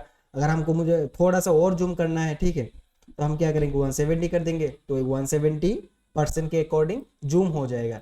ओके, ठीक है। ये बैकग्राउंड इमेजेस पे अप्लाई करना है, इसके लिए हम यहाँ पे जूम का यूज नहीं करेंगे। उसके लिए हमको एक मिलता है प्रॉपर्टी, वो मैं देख लेता हूँ। ऑब्जेक्ट फिट कवर होगा या फिर बैकग्राउंड पोजीशन कवर होगा, कुछ तो होगा यहाँ पे, ठीक है। बैकग्राउंड पोजीशन देख लेता हूँ। बैकग्राउंड पोजीशन सेंटर है, ओके। इसके अंदर क्या क्या मिलता है हमको, laptop, okay, initial background, repeat, attachment, centre top, okay. क्या हम सेंटर टॉप दे सकते हैं, देख लेते हैं। हाँ, लेकिन ये कुछ मतलब खास काम नहीं किया। ओके, हाँ, कुछ इस तरह से दे सकते हैं, लेकिन ये मैक्सिमाइज नहीं हुआ। अगर मुझे मैक्सिमाइज करना है तो इसका एक वो था, बैकग्राउंड पोजीशन कवर में सर्च कर लेता हूँ, background image cover, object fit होगा I think, background size property, okay, yes yes, background size के अंदर में कवर पास कर सकता हूँ आई थिंक। यहाँ पे देखिए, हाँ, बैकग्राउंड साइज के अंदर कवर भी मिलता है हमको, ओके। तो अगर मान लीजिए कि मुझे यहाँ पे बैकग्राउंड साइज जो है वो मैन्युअली ना देखिए, यहाँ पे हम एडजस्ट ना करके डायरेक्ट हम बोल देंगे कि ये जो इमेज है उसके अकॉर्डिंग बैकग्राउंड को कवर कर दो, तो हम बैकग्राउंड साइज के अंदर कवर जो है वो लिख देंगे। अभी क्या हो जाएगा, देखिए कवर हो गया, ठीक है। और यहाँ पे और एक मिलता है हमको कंटेंट, मतलब इस बैकग्राउंड के अकॉर्डिंग इस इमेज को कंटेंट कर लो, तो ये कंटेंट हो जाएगा। देखिए जितना भी इमेजेस का साइज था वो उसके अकॉर्डिंग यहाँ पे सारे कंटेंट हो रहा है, लेकिन ये रिपीट हो रहा है, ठीक है। रिपीट में इसको मतलब ये एडजस्ट कर दे रहा है, ठीक है, लेकिन हमको ये नहीं चाहिए, हमको कवर चाहिए। अगर हम कवर कर देंगे तो ये क्या हो जाएगा, मैक्सिमाइज होके, पहले से मैक्सिमाइज होके यहाँ पे एडजस्ट हो जाएगा, ठीक है। इसको हम थोड़े से डीप में जाएंगे, अभी फिलहाल तो हम उतना फोकस नहीं कर रहे। यहाँ पे और भी वैल्यू है, इनिशियल क्या है, लेंथ है क्या, ऑटो क्या होता है, सारे हम देखेंगे। अभी आप इतना समझ लीजिए कि कोई भी इमेज अगर मुझे मैक्सिमाइज करना है एक पोजीशन के अंदर, उसके लिए मैं बेटर एक ऑप्शन देता हूँ, वो हम थोड़ी देर बाद देखेंगे डीप पढ़ने के बाद, ओके। तो अभी क्या है, देखिए बैकग्राउंड का जो इमेज है, बैकग्राउंड का जो साइज है, उसके अकॉर्डिंग अगर आपको कवर कर देना है, मैक्सिमाइज कर देना है इमेज को, तब आप कवर लगाएंगे। लेकिन मुझे मैक्सिमाइज नहीं करना, डायरेक्टली जो इमेज है उसका साइज जितना जितना भी है उसके अकॉर्डिंग मुझे यहाँ पे चाहिए, तब हम क्या करेंगे, 100% और 100 VH दे देंगे, तो स्ट्रेच मतलब स्ट्रेच होके यहाँ पे एडजस्ट हो जाएगा। और हमको मैक्सिमाइज करना है तो अब हम कवर दे देंगे, ठीक है। तो कवर करने के बाद क्या हो जाएगा, ये जो इमेज है वो मैक्सिमाइज हो जाएगा। और इसको भी जूम कर सकते हैं हम, जूम किस तरह से करेंगे वो हम देखेंगे बाद में। अभी तो फिलहाल यहाँ पे मैंने लिखा भी नहीं है और यहाँ पे फिलहाल है भी नहीं, लेकिन हाँ हम उसको जूम भी कर सकते हैं आपके परसेंटेज के अकॉर्डिंग, ओके। वो कहीं पे तो था, मैं वो देख के आपको मतलब बता दूंगा, ओके। अभी फिलहाल इतना समझ लीजिए कि मैक्सिमाइज करने के लिए आपको कवर मिलता है, और अगर आप कवर पास कर देते हैं ना, तब वो जो फोटो है वो बैकग्राउंड के अकॉर्डिंग कवर हो जाएगा पूरा, ओके।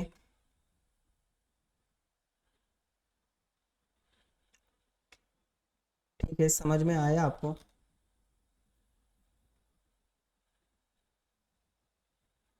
हाँ, देखिए मैं फिर से बता देता हूँ, यहाँ पे जस्ट आपको जो बैकग्राउंड साइज है इस पे फोकस करना है। इसके अंदर आप दो तरह का वैल्यू दे सकते हैं, या अगर कवर दे देते, यहाँ पे लिखा हुआ देखिए, resize the background image to the cover entire container. Container यानी जो स्क्रीन है हमारा, फिलहाल का कंटेनर यही है कि जितना भी स्क्रीन है उसके अंदर ये खुद को कवर कर लेगा।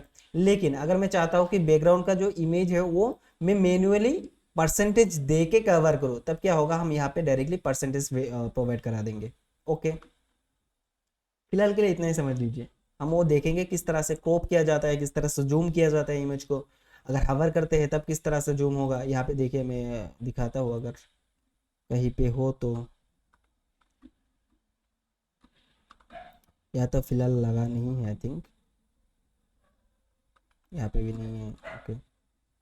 ओके, हवर इफेक्ट है यहाँ पे, जूम का कुछ कहीं पे लगा हुआ नहीं है फिलहाल, लेकिन हाँ मैं आपको कहीं पे दिखा दूंगा वो, कहीं अगर मिलता है तो, ठीक है, किस तरह से जूम किया जाता है, ओके। अभी हम वहाँ पे फोकस नहीं करते, ये कल का हो गया था। आज हमको एक बटन का सीख लेना है, ठीक है, बटन बहुत ही इंपॉर्टेंट है। फिर हम डीप देखेंगे, डीप के बाद हम छोटा एक प्रोजेक्ट बनाएंगे, ओके, क्योंकि अभी तक हमने कुछ भी प्रोजेक्ट नहीं किया था।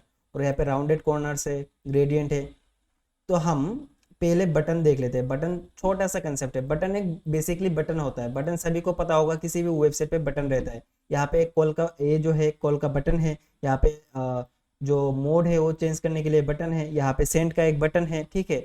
और यहाँ पे ये सारे जो है एक लिंक्स है, ठीक है। अगर मैं अबाउट पे जाता हूँ, यहाँ पे कहीं ना कहीं मुझे बटन देखने के लिए मिलेगा, ठीक है। यहाँ तो फिलहाल नहीं है, हाँ यहाँ पे कॉन्टेक्ट अस का बटन है। तो ये जो बटन है ये किस तरह से लगाया जाता है, ओके, वो देख लेते हैं।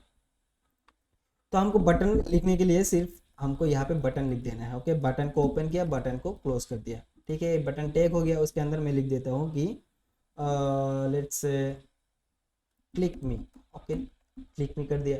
अभी मैं अगर यहाँ पे जाता हूँ ना, तब यहाँ पे मुझे एक बटन देखने के लिए मिलेगा, ओके। अगर इसको मैं क्लिक भी कर सकता हूँ, देखिए इसका एक इफेक्ट आ रहा है क्लिक का, ठीक है, ओके। तो इसी तरह सिंपली एक बटन लगाया जाता है। इस बटन का बहुत सारे काम हो सकते हैं, ठीक है। ये बटन आप कहीं पे भी लगा सकते हैं। इस बटन के अंदर इमेज भी लिख सकते हैं, आप टेक्स्ट भी लिख सकते हैं। मान लीजिए कि ये जो टेक्स्ट है ये मैं इस बटन के अंदर लिखना चाहता हूँ H1 के मदद से, ठीक है, तब भी ये चल जाएगा। देखिए ये बटन हो गया, ओके।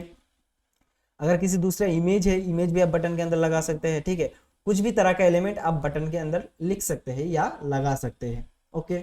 लेकिन इस बटन का यूज कहाँ है, बहुत सारे यूजेस है। किसी भी एक वेबसाइट पे आपको बटन दिखने को मिलेगा ही मिलेगा, क्योंकि बटन के अलावा आप कोई भी ऑपरेशंस जो है वो परफॉर्म नहीं कर सकते, ठीक है। तो यहाँ पे अगर कॉल का बटन है, अगर मैं इसको क्लिक करूंगा तो क्या होगा, मेरे जो फोन नंबर है वो डायलर पेड पे ओपन हो जाएगा। कॉन्टेक्ट अस का बटन है, इस पे अगर क्लिक करूंगा तो कॉन्टेक्ट पे चला जाएगा, ठीक है। तो हर एक बटन का हर एक रूल होता है, हर एक काम होता है, तो उसको हम अकॉर्डिंगली सीखेंगे जब हमारे रिन्यूड होगा। तो बटन का रूल वही है कि आपको एक बटन मिलता है, बाकी कुछ नहीं, ठीक है। तो इसको हमको सीखना, तो हम किस तरह से लगाएंगे, बटन का एक टैग मिलता है, हम उस बटन के अंदर जो भी हमको एलिमेंट चाहिए होगा हम उसको लगा सकते हैं, ठीक है। ओके, अभी हमको सीखना है डिव। ओके, डिव क्या होता है। अभी बेसिकली देखिए, मैं पेंट ओपन कर लेता हूँ।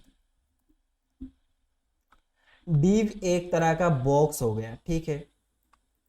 एक बॉक्स बना लिया आपने, मतलब एक डिव बना लिया आपने, तो उसको हम बॉक्स के एग्जांपल पे देखेंगे, ठीक है। अगर मान लीजिए कि आपके पास एक बॉक्स है बहुत बड़ा, ठीक है, उसके अंदर और भी बॉक्सेस तो आ सकता है ना, मतलब ये आपका एक बॉक्स हो गया, ठीक है, उसके अंदर मैं और भी बॉक्स भी डाल सकता हूँ। यहाँ पे एक बॉक्स हो गया, एक बॉक्स हो गया, एक बॉक्स हो गया, ठीक है। इस तरह से मैं बड़ा एक बॉक्स डाल दिया, ठीक है। तो एक बॉक्स के अंदर आप और भी बॉक्सेस डाल सकते हैं, तो उसका हम बोलेंगे कि बॉक्स के अंदर बॉक्स है, यानी डिव के अंदर डिव है। ये जो बॉक्स है, इस ये एक मान लीजिए कंटेनर है, कंटेनर यानी एक बॉक्स हो गया, ठीक है। तो उस कंटेनर के अंदर आप और भी कंटेनर डाल सकते हैं, इस तरह से भी डाल सकते हैं। ये बड़ा कंटेनर हो गया, ठीक है, उसके अंदर हम छोटा छोटा और भी कंटेनर लगा सकते हैं, ठीक है। तो कंटेनर यानी बॉक्स, बॉक्स यानी डिव। डिव क्या होता है, एक टैग होता है HTML का, उस डिव से हम क्या करते हैं, एक बॉक्स बनाते हैं बेसिकली, ठीक है। तो डिव क्या होता है, एक टैग होता है, उस टैग से हम क्या करते हैं, सिंपली एक बॉक्स बनाते हैं। तो मैं अगर यहाँ पे डिव लिखता हूँ, ओके, इस डिव को क्लोज करना भी मैंडेटरी है। ओके, डिव हो गया, ठीक है। अभी ये जो डिव है, ये डिव यहाँ पे है, लेकिन हमको दिख नहीं रहा। क्यों नहीं दिख रहा, क्योंकि इसके अंदर कुछ हम मतलब देखने के लिए कुछ हमने यहाँ पे यूज ही नहीं किया। मतलब कुछ तो होना चाहिए ना उसके अंदर। मैं फिलहाल तो ये जो है ये दोनों हाइड कर देता हूँ, क्योंकि ये अभी हमको नहीं चाहिए। हमने एग्जाम्पल देख लिया था। अभी इसके अंदर, इस पेज के अंदर कहीं ना कहीं वो डिव तो है, लेकिन वो डिव हमको दिख नहीं रहा। क्यों नहीं दिख रहा, क्योंकि इस डिव के अंदर कुछ भी नहीं है। अगर मैं आपको बोलता हूँ ये एक बॉक्स है, ठीक है, मैं इसको क्लोज कर देता हूँ सारा, ठीक है। ये एक बॉक्स है, ये बॉक्स फिलहाल यहाँ पे एक बॉक्स बना हुआ है, ये आपको किस तरह से दिख रहा है, मतलब क्यों दिख रहा है, इसके अंदर मैंने एक बॉर्डर, मतलब यहाँ पे एक बॉर्डर है, इसके लिए आपको ये बॉक्स जो है वो दिख रहा है। इसका एक फिक्स्ड विड्थ है, फिक्स्ड हाइट है, ठीक है, उसके लिए आपको ये बॉक्स की तरह नजर आ रहा है। यहाँ पे हमने क्या किया, जस्ट डीप को लगा दिया। लगाने से क्या होगा, ना तो हमने बॉर्डर पास किया, ना तो हमने इसका हाइट विड्थ सेट किया, ना तो इसके अंदर कुछ बैकग्राउंड कलर सेट किया, ना तो इसके अंदर हमने कुछ और भी एलिमेंट यूज किया, कुछ नहीं किया। इसीलिए हमको यहाँ पे दिख नहीं रहा, मतलब यहाँ पे दिख नहीं रहा कुछ, ठीक है। लेकिन यहाँ पे वो जो डिव है, वो जो बॉक्स है, वो एग्जिस्ट करता है। उसको हम किस तरह से मतलब देख सकते हैं, ये तो फिलहाल नहीं दिख रहा है ना हमको। तो यहाँ पे हम फिलहाल क्या करेंगे, एक क्लास दे देंगे। ओके, क्लास के अंदर मैं दे देता हूँ बॉक्स। ओके, इस बॉक्स को हम यहाँ पे डिजाइन करेंगे। ये तो हमने देख लिया था, अभी फिलहाल नहीं चाहिए। क्लास का नाम क्या है, बॉक्स, तो उसके लिए हम क्या लगाएंगे, डॉट। डॉट के अंदर बॉक्स लिख देंगे, यहाँ पे कर्ली ब्रेसेस ओपन कर लेंगे, क्लोज कर लेंगे, एंटर दबा देंगे, ठीक है। अभी मुझे क्या है, उस बॉक्स का एक मतलब हाइट और विड्थ देना है, ठीक है। तो मैं दे देता हूँ इसका विड्थ। ओके, विड्थ दे देता हूँ मैं 100%। 100% यानी पूरा जो हिस्सा है स्क्रीन का वो सारा कवर करना चाहिए, तो मैं इसको 100% दे देता हूँ। ओके, और इसका मैं एक हाइट दे देता हूँ। हाइट मान लीजिए कि 20 VH। 20 VH मतलब ये जो स्क्रीन है, स्क्रीन का 20%, वर्टिकली 20% कितना होगा, यहाँ से लेके यहाँ तक, मतलब वर्टिकली अगर मैं 20%, ये अगर 100% है, पूरा स्क्रीन जो है मेरा ये 100% है, ठीक है। मुझे यहाँ से लेके यहाँ तक, मतलब ये 20% हो जाएगा, ठीक है। बाकी का 80% रहने देते, या फिर इतना भी हो सकता है, मतलब अकॉर्डिंग टू स्क्रीन। स्क्रीन का जो 20% हिस्सा है वो कितना होना चाहिए, मैंने यहाँ पे डाल दिया कि जो हाइट है वो 20 VH का होना चाहिए। क्या अभी भी मुझे ये दिखेगा, रिफ्रेश करता हूँ, नहीं दिखा, क्यों, क्योंकि हमने इसको दिखने के लिए कुछ भी नहीं किया। इसके अंदर ना तो कुछ एलिमेंट्स है, ना तो हमने कुछ बॉर्डर वगैरह पास किया, ठीक है। अगर मैं इसके अंदर बैकग्राउंड कलर पास कर देता हूँ, उस इसका कलर मैं रेड दे देता हूँ, अभी दिखना चाहिए, ठीक है। मैं रिफ्रेश करता हूँ, देखिए ये 20 पिक्सल मतलब 20% जो है स्क्रीन के अकॉर्डिंग 20% ले लिया, और इसका जो विड्थ है वो क्या हो गया, बाय डिफॉल्ट 100% हो गया, क्योंकि मैंने यहाँ पे मेंशन किया हुआ कि ये जो इसका जो विड्थ है वो 100% होना चाहिए, ठीक है। क्लियर, डिव मतलब डिव किस तरह से इंप्लीमेंट करते हैं।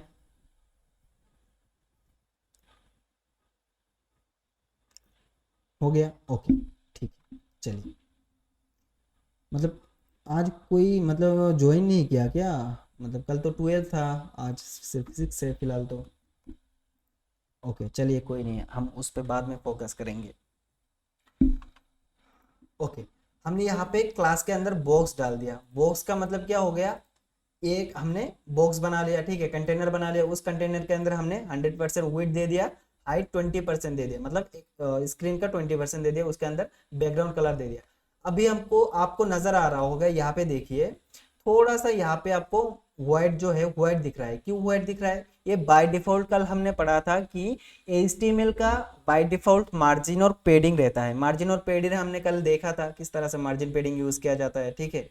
तो अभी यहाँ पे मार्जिन के लिए हमको यहाँ पे थोड़ा सा गैप देखने को लिए मिला।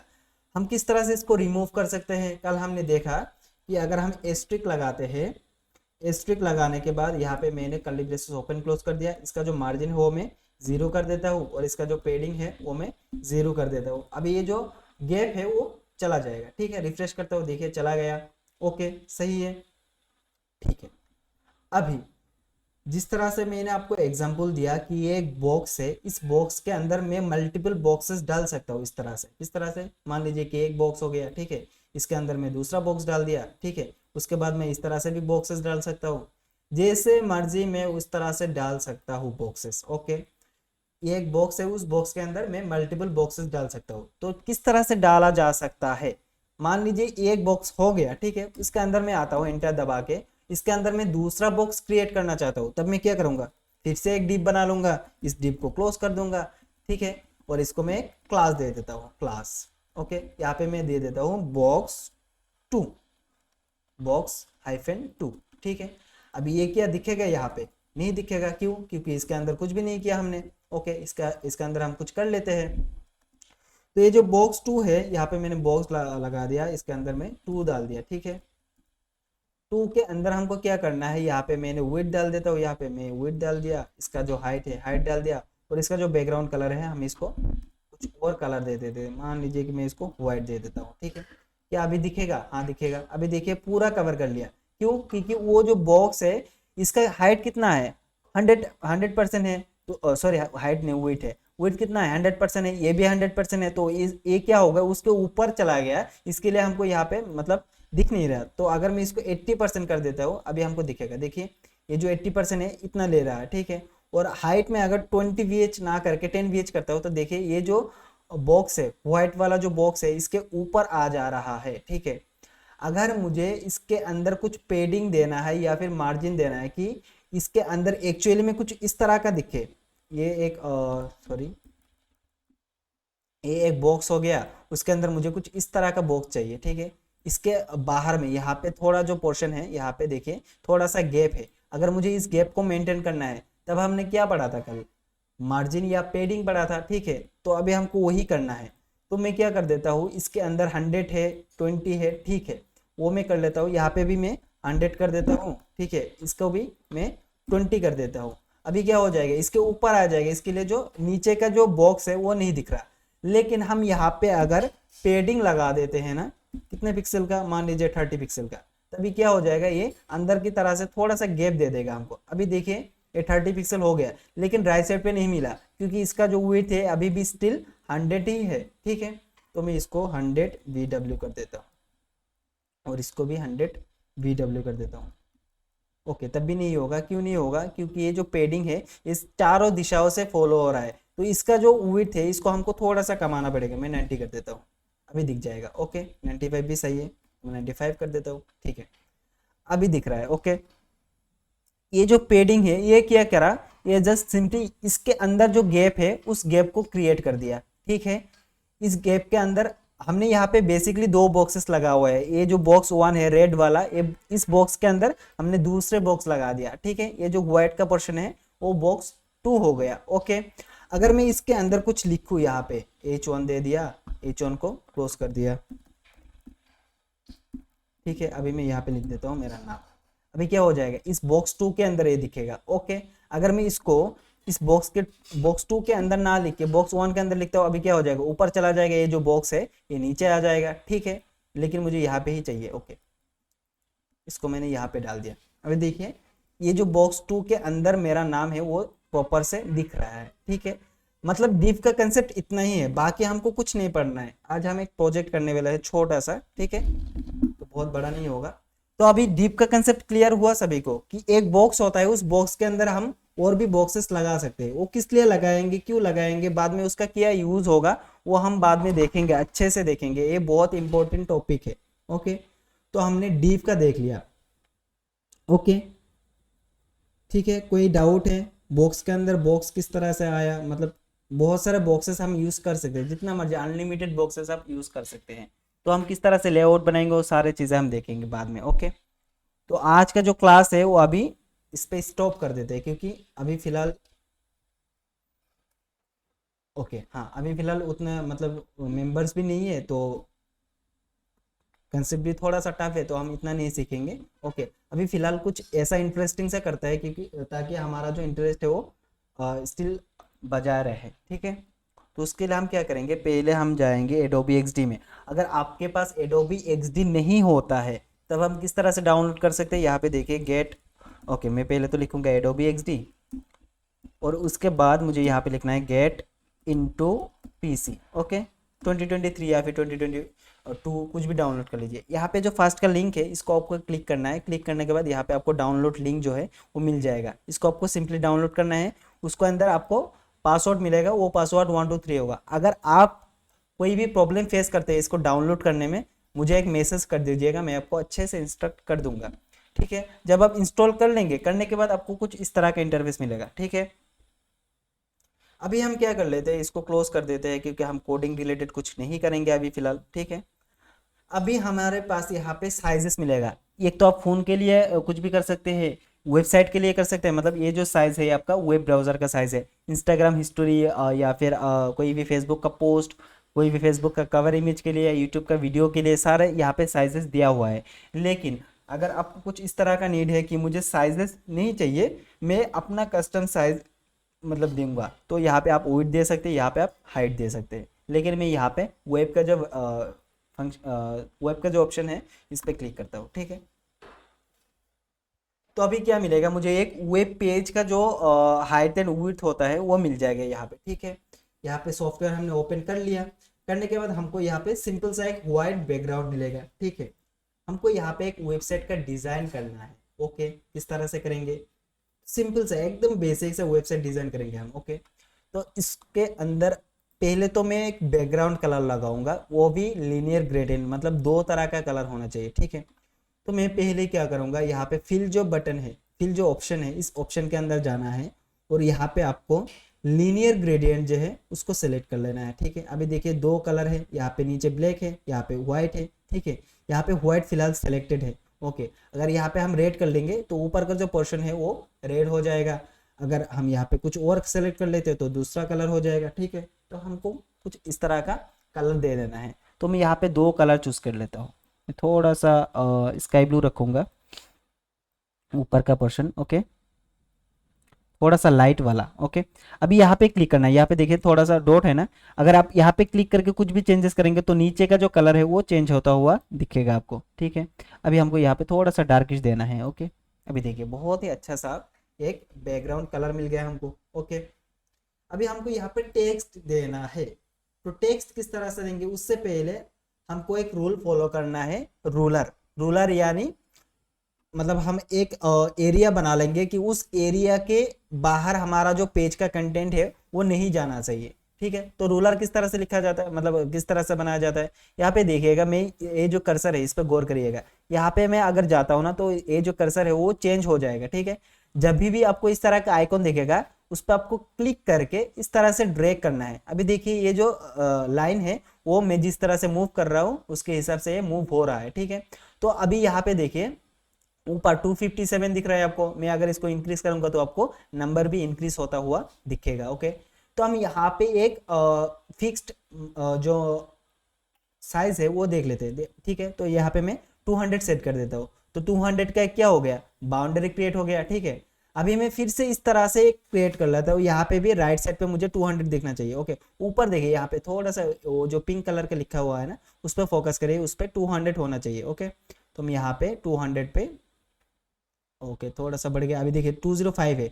अगर इस तरह से एडजस्ट नहीं हो रहा है आपसे तब आप क्या करेंगे, थोड़ा सा जूम कर लेंगे। जूम किस तरह से करेंगे, कंट्रोल को दबा के माउस का जो व्हील है उसको आपको मतलब स्क्रॉल करना है, मतलब व्हील को घुमाना है, तब आपको जूम आउट जूम इन मिल जाएगा। अभी हमको यहाँ पे देखिए थोड़ा सा एडजस्ट करना है, या इसको हमको 200 बनाना है। अभी देखिए ऊपर जो पिंक का यहाँ पे दिखेगा, यहाँ पे ठीक है, यहाँ पे आपको 200 दिखेगा। ओके 200 दिख गया, यहाँ पे भी 200 है, और यहाँ पे मैं अगर क्लिक करता हूँ यहाँ पे भी 200 है, तो दोनों दिशाओं से क्या है, बराबर है। ओके अभी हमको क्या करना है, ऊपर से लेके नीचे भी 200 करना होगा। ठीक है नीचे का जो देखिए यहाँ पे right side sorry left side पे दिख रहा है आपको यहाँ पे।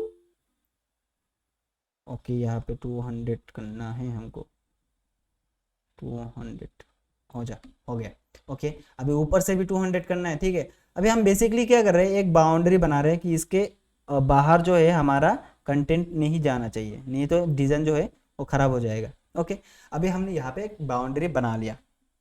ठीक है अभी हम क्या करेंगे, एक इमेज ले लेंगे। ओके मैंने एक इमेज डाउनलोड किया हुआ है ऑलरेडी फ्लावर का, तो इसी को यहाँ पे डायरेक्टली छोड़ देंगे इस तरह से, तो ये जो इमेज है यहाँ पे आ जाएगा, लेकिन ये बहुत बड़ा है तो हम इसको छोटा कर लेंगे इस तरह से। ओके छोटा हो गया। अभी देखिए इस इमेज को हमको इस तरह से कहीं पे भी पोजीशन कर लेना है। ओके अगर मैं यहाँ पे करता हूँ तो सही रहेगा, इसको मैं थोड़ा सा छोटा कर देता हूँ। ओके कर दिया। अभी ये जो इमेज का कॉर्नर है देखिए एकदम मतलब स्क्वायरिश है, लेकिन मुझे इसको थोड़ा सा राउंडिश चाहिए। राउंडिश करने के लिए यहाँ पे आपको यहाँ पे देखिए थोड़ा सा एक डॉट है, इसको आपको इस तरह से घुमा लेना है, तब ये क्या हो जाएगा, चारों दिशाओं से राउंडेड हो जाएगा। लेकिन मुझे इस तरह से नहीं करना। अगर आपको इस तरह से तकलीफ होता है तो यहाँ पे देखिए, यहाँ पे एक ऑप्शन दिया गया है, यहाँ पे अगर इसको आप मतलब यहाँ पे कुछ भी पिक्सल दे देते हैं, जैसे कि मान लीजिए 50 पिक्सल दे दिया मैं, चारों दिशाओं से 50 क्या हो जाएगा, राउंडेड हो जाएगा। ठीक है ये राउंडेड हो गया, लेकिन इसके हिसाब से ये जो बैकग्राउंड है वो मैच नहीं कर रहा। मैच कराने के लिए हम क्या कर सकते हैं, ये जो ब्लू का पोर्शन है यहाँ पे आपको आई ड्रॉपर टूल लेना है, यहाँ से भी किसी एक जो कलर है उसका सैंपल ले लेंगे इस तरह से। ठीक है हो गया। अभी जो नीचे का पोर्शन है इस पे भी हम कुछ इस तरह से कलर कर लेंगे, थोड़ा सा लाइट ले लेते हैं अभी फिलहाल। ओके लेकिन लाइट नहीं हुआ, हम इस तरह से लाइट कर सकते हैं इसको। हाँ अभी सही है। ओके अभी इमेज के बैकग्राउंड के साथ ये जो कलर है ये मैच कर रहा है। ओके अभी क्या करना है, ये हमारा इमेज जो है आ गया, ये 50 थोड़ा ज़्यादा लग रहा है, मैं इसको 30 कर देता हूँ। ओके अभी सही दिख रहा है। ओके अभी हमको यहाँ पे एक टेक्स्ट लगाना है। ओके तो टेक्स्ट के अंदर क्या लिखे, हम कुछ लिख लेते हैं, flower is beautiful, BAUTIFUL। Okay क्या ब्यूटीफुल का स्पेलिंग सही है? अगर गलत होगा तो आप सही कर लीजिएगा। ओके मेरे हिसाब से सही लग रहा है। अभी हमने यहाँ पे टेक्स्ट ला लिया। ठीक है लेकिन टेक्स्ट तो विजिबल नहीं हो रहा, क्यों?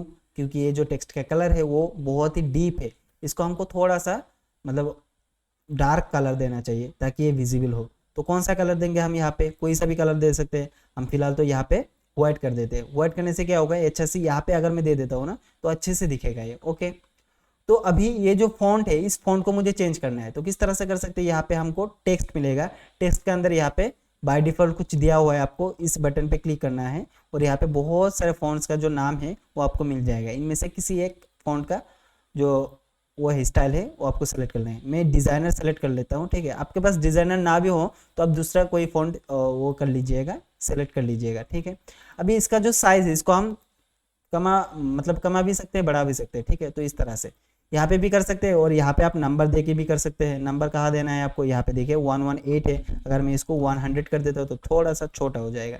ठीक है अभी सही है फिलहाल। तो इस इमेज को हमको क्या करना है, ये जो ऊपर का हिस्सा है ये जो रूलर है उस रूलर के साथ मैच करा देना है। ओके मैच करा दिया।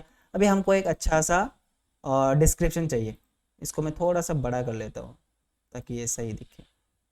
ओके अभी सही है। ओके यहाँ पे हमको एक डिस्क्रिप्शन लाना है। डिस्क्रिप्शन किस तरह से लाएंगे, मैं गूगल पे जा जाता हूँ। ओके यहाँ पे मैं लिख देता हूँ फ्लावर, तो फ्लावर के बारे में कुछ तो लिखा हुआ होगा कहीं पे, विकीपीडिया है, यहाँ से जाके कुछ उठा लेते हैं। यहाँ के मान लीजिए कि मैं जो पैराग्राफ है इसको मैं उठा लाता हूँ। ठीक है अभी मुझे फिर से एक टेक्स्ट चाहिए होगा, तो टेक्स्ट के लिए हम यहाँ पे टी पे क्लिक करेंगे और यहाँ पे कहीं पे भी क्लिक कर देंगे और यहाँ पे हम इस तरह से कर सकते हैं। लेकिन ये जो है देखिए एक लाइन पे आ गया पूरा, हमको इस तरह से नहीं चाहिए। हमको क्या करना है, हम एक एरिया बनाएंगे, उस एरिया के अंदर जो टेक्स्ट है कवर होना चाहिए। तो हम किस तरह से कर सकते हैं, ये जो टेक्स्ट है इससे हम इस तरह का एक बॉक्स बना लेंगे। बॉक्स बनाने के बाद यहाँ पे हम क्या कर सकते हैं, इस टेक्स्ट को पेस्ट कर सकते हैं। अभी देखिए वो जो एरिया है वो एक्सीड नहीं कर रहा, हाँ नीचे एक्सीड ज़रूर कर रहा है, लेकिन जो वो एरिया है वो मतलब एक्सीड नहीं कर रहा। तो इस पर हम कोई दूसरा फॉन्ट लगा लेंगे, जैसे कि मान लीजिए मॉन्ट सेरेट हो गया। इसका जो साइज़ है वो हम थोड़ा सा छोटा कर लेंगे,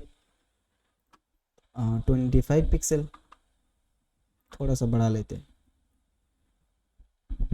ओके 30 कर देते हैं, अभी सही है। लेकिन टेक्स्ट थोड़ा ज़्यादा ही मतलब ज़्यादा हो गया, ठीक है, हम इसको थोड़ा सा कम कर लेते हैं, क्योंकि इसके जो डिज़ाइन है वो हमारे डिज़ाइन के साथ मैच होना चाहिए। ओके, इतना हो जाएगा, चल जाएगा। अभी देखिए ये जो टेक्स्ट है वो अच्छी तरह अलाइन नहीं है यहाँ से, ठीक है। तब अब इसको हम किस तरह से फिक्स कर सकते हैं, यहाँ पे देखिए आपको यहाँ पे एक ऑप्शन मिलेगा सेंटर का, या तो सेंटर कर लीजिए या तो आप राइट से इस तरह से कर सकते हैं, ठीक है। लेकिन मुझे कुछ इस तरह से करना है ताकि ये सारा जो टेक्स्ट है वो एडजस्ट हो जाए। ये आपको वर्ड में मिलेगा, लेकिन ये फिलहाल तो डिप्रिशिएट किया गया है, तो इसीलिए आपको उस तरह से नहीं दिखेगा। तो आपको इसको क्या करना पड़ेगा, मैन्युअली साइज के अकॉर्डिंग यहाँ पे हैंडल करना पड़ेगा। जैसे कि मान लीजिए मैं इसको अगर सेंटर कर देता हूँ तब भी सही दिख रहा है, कोई दिक्कत नहीं आ रहा, हाँ अभी भी सही है ना। ओके, मैं इसको थोड़ा सा बड़ा कर लेता हूँ, हाँ अभी सही है। तो अगर मैं इसको इस तरह से यहाँ पे एडजस्ट कर दूँ, ओके अभी सही दिख रहा है। ओके, फ्लावर इज ब्यूटीफुल, इसके बारे में थोड़ा सा लिखा हुआ है। अगर इन दोनों को मुझे इस फोटो के अकॉर्डिंग सेंटर करना है तब मैं क्या करूँगा, थोड़ा सा ड्रैग करूंगा, यहाँ पे देखिएगा आपको सेंटर पे लाइन दिखेगा, तो अब इस तरह से इसको एडजस्ट कर सकते हैं। तो देखिए अभी सही दिख रहा है। ओके, अभी नीचे हमको कुछ लिखना है। ओके, तो हमने दूसरा एक पैराग्राफ कॉपी किया था, तो उस पैराग्राफ को हम यहाँ पे पेस्ट कर देते हैं। यहाँ पे जेमेट्स तक का लिखा हुआ है, तो जेमेट्स के बाद का जो पैराग्राफ है ये हम कॉपी कर लेंगे और यहाँ पे पेस्ट कर देंगे। फिर भी ये मतलब एक ही लाइन पे आ रहा है, तो हम क्या करेंगे, उसका सोल्यूशन यहाँ से इस तरह से ड्रैग करेंगे। ड्रैग करने के बाद हम यहाँ पे लिख देंगे। तो अभी देखिए बहुत सही दिख रहा है। ओके, अभी ये हमारा जो है तैयार हो चुका है। लेकिन ये जो कलर है, या तो आप जो टेक्स्ट का कलर है उसको चेंज कर लीजिए, या तो जो बैकग्राउंड का व्हाइट कलर है उसको आप थोड़ा सा डार्क कर लीजिए। तो इसको डार्क करने के लिए आप कुछ इस तरह से कर सकते हैं। ओके, क्या ये सही दिख रहा है मेरे हिसाब से? हाँ, लेकिन हम इसको थोड़ा सा व्हाइट कर सकते हैं आई थिंक। ओके, हाँ अभी सही दिख रहा है। लेकिन यहाँ पे ये जो लाइन है एक्सिट कर रहा है, हमको इसको होने नहीं देना है। तो हम क्या करेंगे, या तो इसके अंदर से एक वर्ड को काट देते हैं। ओके, अभी सही दिख रहा है। हाँ, अभी देखिए परफेक्टली अलाइंड है, बहुत ही अच्छा दिख रहा है। अगर मैं इसको बड़ा करके दिखाऊँ ना, अभी देखिए सही दिख रहा है ना। यहाँ पे हमारा इमेज आ गया, यहाँ पे हम हमारा जो टेक्स्ट का जो टाइटल है वो आ गया। ये हम H1 से लिख सकते हैं, ये जो है ये हम H6 से लिख सकते हैं। ये जो बाकी का पोर्शन है, बाकी का जो टेक्स्ट है वो हम पैराग्राफ से लिख सकते हैं। ओके, तो अगर इसको हमको मतलब HTML की मदद से बनाना पड़े तो हम किस तरह से बना सकते हैं। एक तो हमको पहले तो बैकग्राउंड देना पड़ेगा, फिर हम एक इमेज दे देंगे, उसके बाद हम फ्लोट कर देंगे किसको, ये जो पोर्शन है, मतलब ये जो टेक्स्ट है इसको फ्लोट कर देंगे राइट की तरफ, और ये जो टेक्स्ट है इसको फ्लोट कर देंगे राइट की तरफ। तब ये क्या हो जाएगा, ये दोनों टेक्स्ट राइट की तरफ फ्लोट हो जाएगा, और ये जो इमेज है ये बाय डिफॉल्ट लेफ्ट की तरह ही रहेगा, ठीक है। और नीचे आके हमको क्या करना है, सिंपल सा एक पैराग्राफ दे देना है, और हमको मार्जिन और पेडिंग जो है उसको थोड़ा सा एडजस्ट कर लेना है, बस हो जाएगा, इतना ही काम है। तो अभी हमारा काम हो चुका है रूलर का। अभी हमको रूलर की कोई ज़रूरत नहीं है, तो आप इसको ऊपर इस तरह से मतलब लेफ्ट राइट करके इसको रिमूव कर सकते हैं। अभी देखिए बहुत ही अच्छा दिख रहा है। फिलहाल हमारा एक बहुत ही पहला एकदम बेसिक सा डिज़ाइन है, इस पर ना तो कुछ फैंसी डिज़ाइन है ना तो कुछ एलिमेंट्स वगैरह है, ठीक है। लेकिन बहुत सारे डिज़ाइन में आपको थोड़ा अगर मेरे पास है तो मैं आपको थंबनेल वगैरह दिखा देता हूँ कि किस तरह से किया जाता है। इमेजेस में है क्या, आई थिंक नहीं है। Okay okay okay, AI images इसमें भी नहीं है। एक्स्ट्रास फोल्डर्स,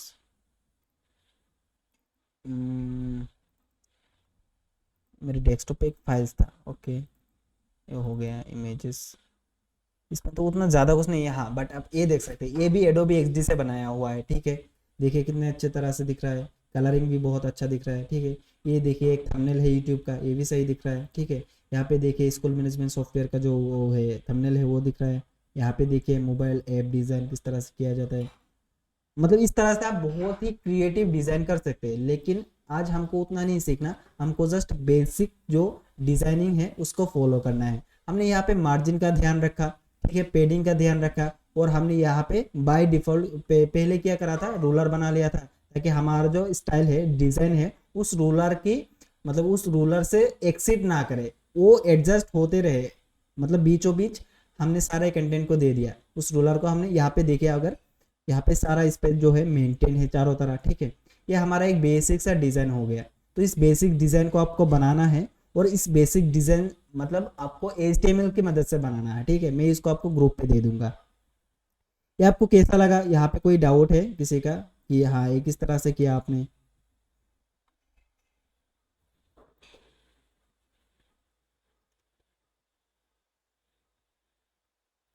किसी का कोई क्वेश्चन है?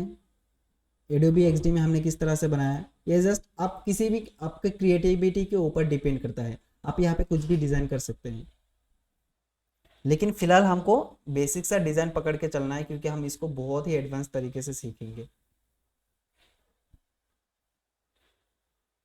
ओके, कोई डाउट है, कोई क्वेश्चन है किसी का?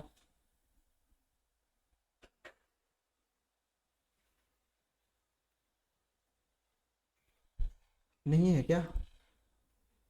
Okay, can I left now because I am suffering from headache? Okay okay, हाँ आप लेफ्ट कर सकते हैं आशिक। हो गया क्या लेफ्ट? ओके, चलिए कोई नहीं। ओके, ये आपको समझ में आया किस तरह से हमने बनाया? ये जो इमेज है, मतलब ये जो बैनर है, किस तरह से बनाया? हाँ, ओके ओके, ठीक है। आज बहुत लंबा नहीं खींचते। आपको क्या करना है, ये जो है आपको एडोबी XD डाउनलोड कर लेना है। अगर आपके पास मतलब पहले से इंस्टॉल नहीं है, या फिर कोई भी प्रॉब्लम फेस करते हैं ना, तो आपको मुझे कांटेक्ट कर लेना है, मैं आपको बता दूंगा किस तरह से। हो सके तो आपके एनीडेस्क पे आके मैं आपको इंस्टॉल करा दूंगा, ठीक है। ओके, आप पहले तो एडोबी XD डाउनलोड कर लीजिए। फिर ये जो डिज़ाइन है आपको अभी बनाना ज़रूरी नहीं है, आपको ये HTML के साथ प्रैक्टिस करना है, ठीक है। आपको मार्जिन पेडिंग का शो था, आप कल का क्लास देख लीजिएगा, उसमें मार्जिन और पेडिंग को मैंने बहुत ही अच्छी तरह से समझाया हुआ है। तो शायद आपको थोड़ा सा टफ लग रहा होगा आज का क्लास, क्योंकि आपने कल का क्लास जो है कंटिन्यू नहीं किया था, तो इसके लिए वहाँ से थोड़ा चीज़ें यहाँ पे लिंक्ड है, तो आपको पहले का क्लास जो है वो देख लेना है। मैंने यूट्यूब पे डाल दिया, आपको लिंक मिल चुका होगा। हाँ, तो ठीक है, कल मिलते हैं। यहाँ पे देखिए अभी फिलहाल कितने आदमी हैं, मतलब कितने मेंबर्स है? 6। तो हम 6 में ही मतलब सेटिस्फाई है, मैं सेटिस्फाइड हूँ। हाँ, 6 तो मेरे साथ है एटलीस्ट। मुझे 100 मतलब 100 मेंबर्स का टीम नहीं चाहिए, मुझे जस्ट टीम बनाना है। वहाँ पे 5 डेवलपर भी हो जाए ना तो बहुत है, सफिशियंट है। तो यहाँ पे जितने भी है, मतलब ये डेली का वो है, मतलब एक्सप्रो स्लेयर आप भी मतलब डेली आते हैं, आजमल तो डेली आते हैं, और एक दूसरा है, क्या नाम था उसका, साइदुर, वो भी डेली आते हैं, ठीक है, आशिक भी डेली आते हैं। तो ये जो 3-4 आदमी हैं जो डेली पढ़ाई करते हैं, डेली क्लासेस करते हैं, बस उसी को चाहिए मुझे। ओके, आप सभी को जस्ट प्रैक्टिस करना है। आप में से कोई 2 भी मिल जाए ना मुझे, बहुत हो जाएगा मेरा, ठीक है। अगर सब आते हैं तो अच्छी बात है, नहीं आते तब भी अच्छी बात है, ठीक है। मुझे यहाँ पे ना तो इनकम करना है, ना तो कोई बिजनेस करना है, मुझे जस्ट एक टीम चाहिए। वो मेरे हैंड में टीम होना चाहिए, क्योंकि जो मैं काम करता हूँ ना, आपको मेरा जो क्या कहते हैं उसको, स्ट्रक्चर, मेरा स्ट्रक्चर आपको आना चाहिए कि हाँ, अगर मैं इस प्रोजेक्ट पे काम कर रहा हूँ तो किस तरह से वो प्रोजेक्ट बनाया हुआ है, मैं किस तरह से आपको पढ़ा था, उसी तरह तो मैं काम करता हूँ ना। तो आपको सारे प्रोजेक्ट पे मतलब मेरा जो स्ट्रक्चर है वो आपको फॉलो करना है, इसीलिए मैं खुद से पढ़ा रहा हूँ, मेरा कोई आगे का एक्सपीरियंस भी नहीं है, ठीक है। तो मैं कोई टीचर भी नहीं हूँ कि मैं पहले पढ़ा चुका हूँ, ऐसा कुछ नहीं है। मैं भी आप लोगों की तरह एक स्टूडेंट हूँ, ठीक है। हाँ, मैं फुल स्टैक डेवलपर हूँ स्कॉडोमी में, मैं उसका सारा काम हैंडल करता हूँ फिलहाल। लेकिन मुझे, मेरा एक ड्रीम है, मेरा एक होप है, मेरा एक प्रोजेक्ट है जिस पे आप सभी को काम करना है। तो इसीलिए मुझे मतलब चुनिंदा डेवलपर चाहिए जो मेरे मेरे तरह सोचता हो, मतलब मेरे जो काम है उसको अच्छे से समझ सकता हो, ठीक है, उसी तरह। तो आप सभी में से मतलब आप 5 में से कोई भी 2 भी बन जाता है ना, तो वही मतलब काफ़ी है, मोर देन इनफ है। तो कोशिश करिएगा कि आपको कंसेप्ट जल्दी से मतलब जितने भी जल्दी हो सके उतने जल्दी सीखने को, क्योंकि आपको प्रोजेक्ट पे काम करना है। मैं आपको यहाँ पे थोड़ा सा झलक दिखा देता हूँ। कि आपको किस तरह से काम करना होगा आगे। ये जेम का फोल्डर है, ठीक है, ये बैकएंड का है बेसिकली, यहाँ पे फ्रंट एंड का कुछ भी नहीं है। तो मैं कितने प्रोजेक्ट पे काम कर चुका हूँ मैं आपको वो दिखा देता हूँ। ये 999 स्टोर है, ये एक ई कॉमर्स वेबसाइट है, ठीक है, इसको इग्नोर करिए। कैरियर स्टडी, शायद श्वेता को पता होगा, कैरियर स्टडी प्रवीर भाई का है, ठीक है। ये फायरबेस का है, घर देखो प्रवीर भाई का है, ठीक है। एसएस रिजल्ट एक वेबसाइट था जिसपे आप रिजल्ट देख सकते हैं, रोल नंबर देंगे और उस रोल नंबर के अगेंस्ट में जो भी रिजल्ट होगा आपका मार्कशीट वगैरह सारा कुछ आ जाएगा, ठीक है। इमडोस, ये मेरा प्रोजेक्ट है। इमडोस प्रोजेक्ट के अंदर डिजिटल एजेंसी एक है, वेबनीफाई एक है, ये 2 तरह का प्रोजेक्ट है, ठीक है। एक एग्रो एजेंसी प्रोजेक्ट है, एक लाराबेल प्रैक्टिस के लिए मैंने क्रिएट किया था। मुंबई रेस्टोरेंट एक बेसिकली फूड डिलीवरी एप्लीकेशन है, ठीक है, उसका प्रोजेक्ट है। अदर्स के अंदर इस पर कुछ नहीं है, इसको छोड़ दीजिए, पासवर्ड छोड़िए। पे यहाँ पे एक रिचार्ज एप्लीकेशन है, पे मोर एक रिचार्ज एप्लीकेशन है, इस पे भी आप रिचार्ज कर सकते हैं, ठीक है। रॉकेट एक वो था ई कॉमर्स की तरह, ठीक है। स्कोडेमी में जहाँ पे जॉब करता हूँ ये सारे स्कोडेमी का है। शाकिल है एक मेरा फ्रेंड जो गेम डेवलपर है, उसका पोर्टफोलियो बनाया था। स्मॉल फाइनेंस बेसिकली एक बैंक रिलेटेड एप्लीकेशन है। यूनिफाई एक आपका वो था, क्या कहते हैं उसको, एमएलएम प्रोजेक्ट है, उसके अंदर मतलब क्या कहते हैं नेटवर्क मार्केटिंग जो होते हैं उसी का प्रोजेक्ट था। और यूट्यूब डाउनलोड्स, इस पर आप कोई भी यूट्यूब का लिंक दे देंगे तो आपको वीडियो डाउनलोड करके दे देगा, ठीक है। ये तो हो गया आपका बैकएंड टेक्नोलॉजीज। फ्रंट एंड में कितने हैं मैं दिखाता हूँ। प्रोजेक्ट्स के अंदर गया, ठीक है, फिल्मोरा में मैंने 2-3 वीडियो एडिट किया था। लेजर एक प्रोजेक्ट है, ठीक है। और मुंबई रेस्टोरेंट का ये एप्लीकेशन है, वो जो मैंने पहले दिखाया था आपको, वो बैकएंड का कोड है, ये एप्लीकेशन का कोड है, ठीक है। यहाँ पे सॉरी के स्टोर है ये एप्लीकेशन, ये आपको समझ में नहीं आएगा फिलहाल, इसको छोड़ते हैं, ये एप्लीकेशन है। मैं आपको यहाँ पे दिखाता हूँ, कहाँ गया पर्सनल सोर्स कोड, ये नहीं, मुझे यहाँ पे जाना है, सॉरी। Okay, practice. प्रैक्टिस के अंदर देखिए फ्लटर के अंदर जो प्रोजेक्ट मतलब ये प्रैक्टिस प्रोजेक्ट है, ठीक है, मैंने किया था। जावास्क्रिप्ट प्रैक्टिस के अंदर यहाँ पे कुछ मतलब प्रैक्टिसेस है एक है, ओके। अभी कोटलिन के अंदर यहाँ पे देखिए एक प्रोजेक्ट है। यहाँ पे नेक्स्ट जेएस के अंदर देखिए कितने प्रोजेक्ट्स है। कोड्सवेयर है, माई ऐप है, पेहब है, पेमोर है, स्कोडेमी का कुछ है, टेलविन प्रैक्टिस किया था, वेबलेप है एक, वेबनीफाई है एक, ओके। पाइथन के अंदर बहुत सारे यहाँ पे प्रोजेक्ट्स है, ठीक है। ये जो है ये बहुत ही इंटरेस्टिंग से है, मैं आपको कभी दिखाऊंगा। ये क्या होता है, अगर मैं इस प्रोजेक्ट को रन करता हूँ ना, तो व्हाट्सएप के अंदर जाके कोई सा भी मतलब एक किसी का भी चैट स्क्रीनशॉट करके वो मुझे व्हाट्सएप पे सेंड कर देगा। इस तरह का स्ट्रॉन्ग पाइथन प्रोजेक्ट है ये, ठीक है। इस तरह का बहुत सारे इंटरेस्टिंग का मतलब इंटरेस्टिंग प्रोजेक्ट है पाइथन के अंदर। रिएक्ट नेटिव के अंदर यहाँ पे फिलहाल मैंने 3 प्रोजेक्ट किया हुआ है, ठीक है। Vue.js के अंदर मैंने यहाँ पे एक लेजर का किया था, ठीक है। दूसरा एक किया था, वो मेरे इस सिस्टम पे नहीं है, मेरे पास एक दूसरा लैपटॉप पड़ा हुआ है, उसके अंदर बहुत सारे प्रोजेक्ट्स है, अराउंड 30 to 40 प्रोजेक्ट होंगे उसमें। ये मेरा नया लैपटॉप है तो इसमें इतना सारा प्रोजेक्ट नहीं है। तो इस तरह का प्रोजेक्ट के अंदर आपको काम करने को मिलेगा, लेकिन मिलेगा नहीं, हाँ आपको काम करना है। हमारा एक अच्छा ड्रीम है, हम उस ड्रीम को मतलब जितना भी पॉसिबल हो सके मेरे एंड से हम उसको मतलब रियल लाइफ में कन्वर्ट करेंगे, ठीक है। मैं आपको अर्निंग्स का थोड़ा सा एक डेमो दे देता हूँ।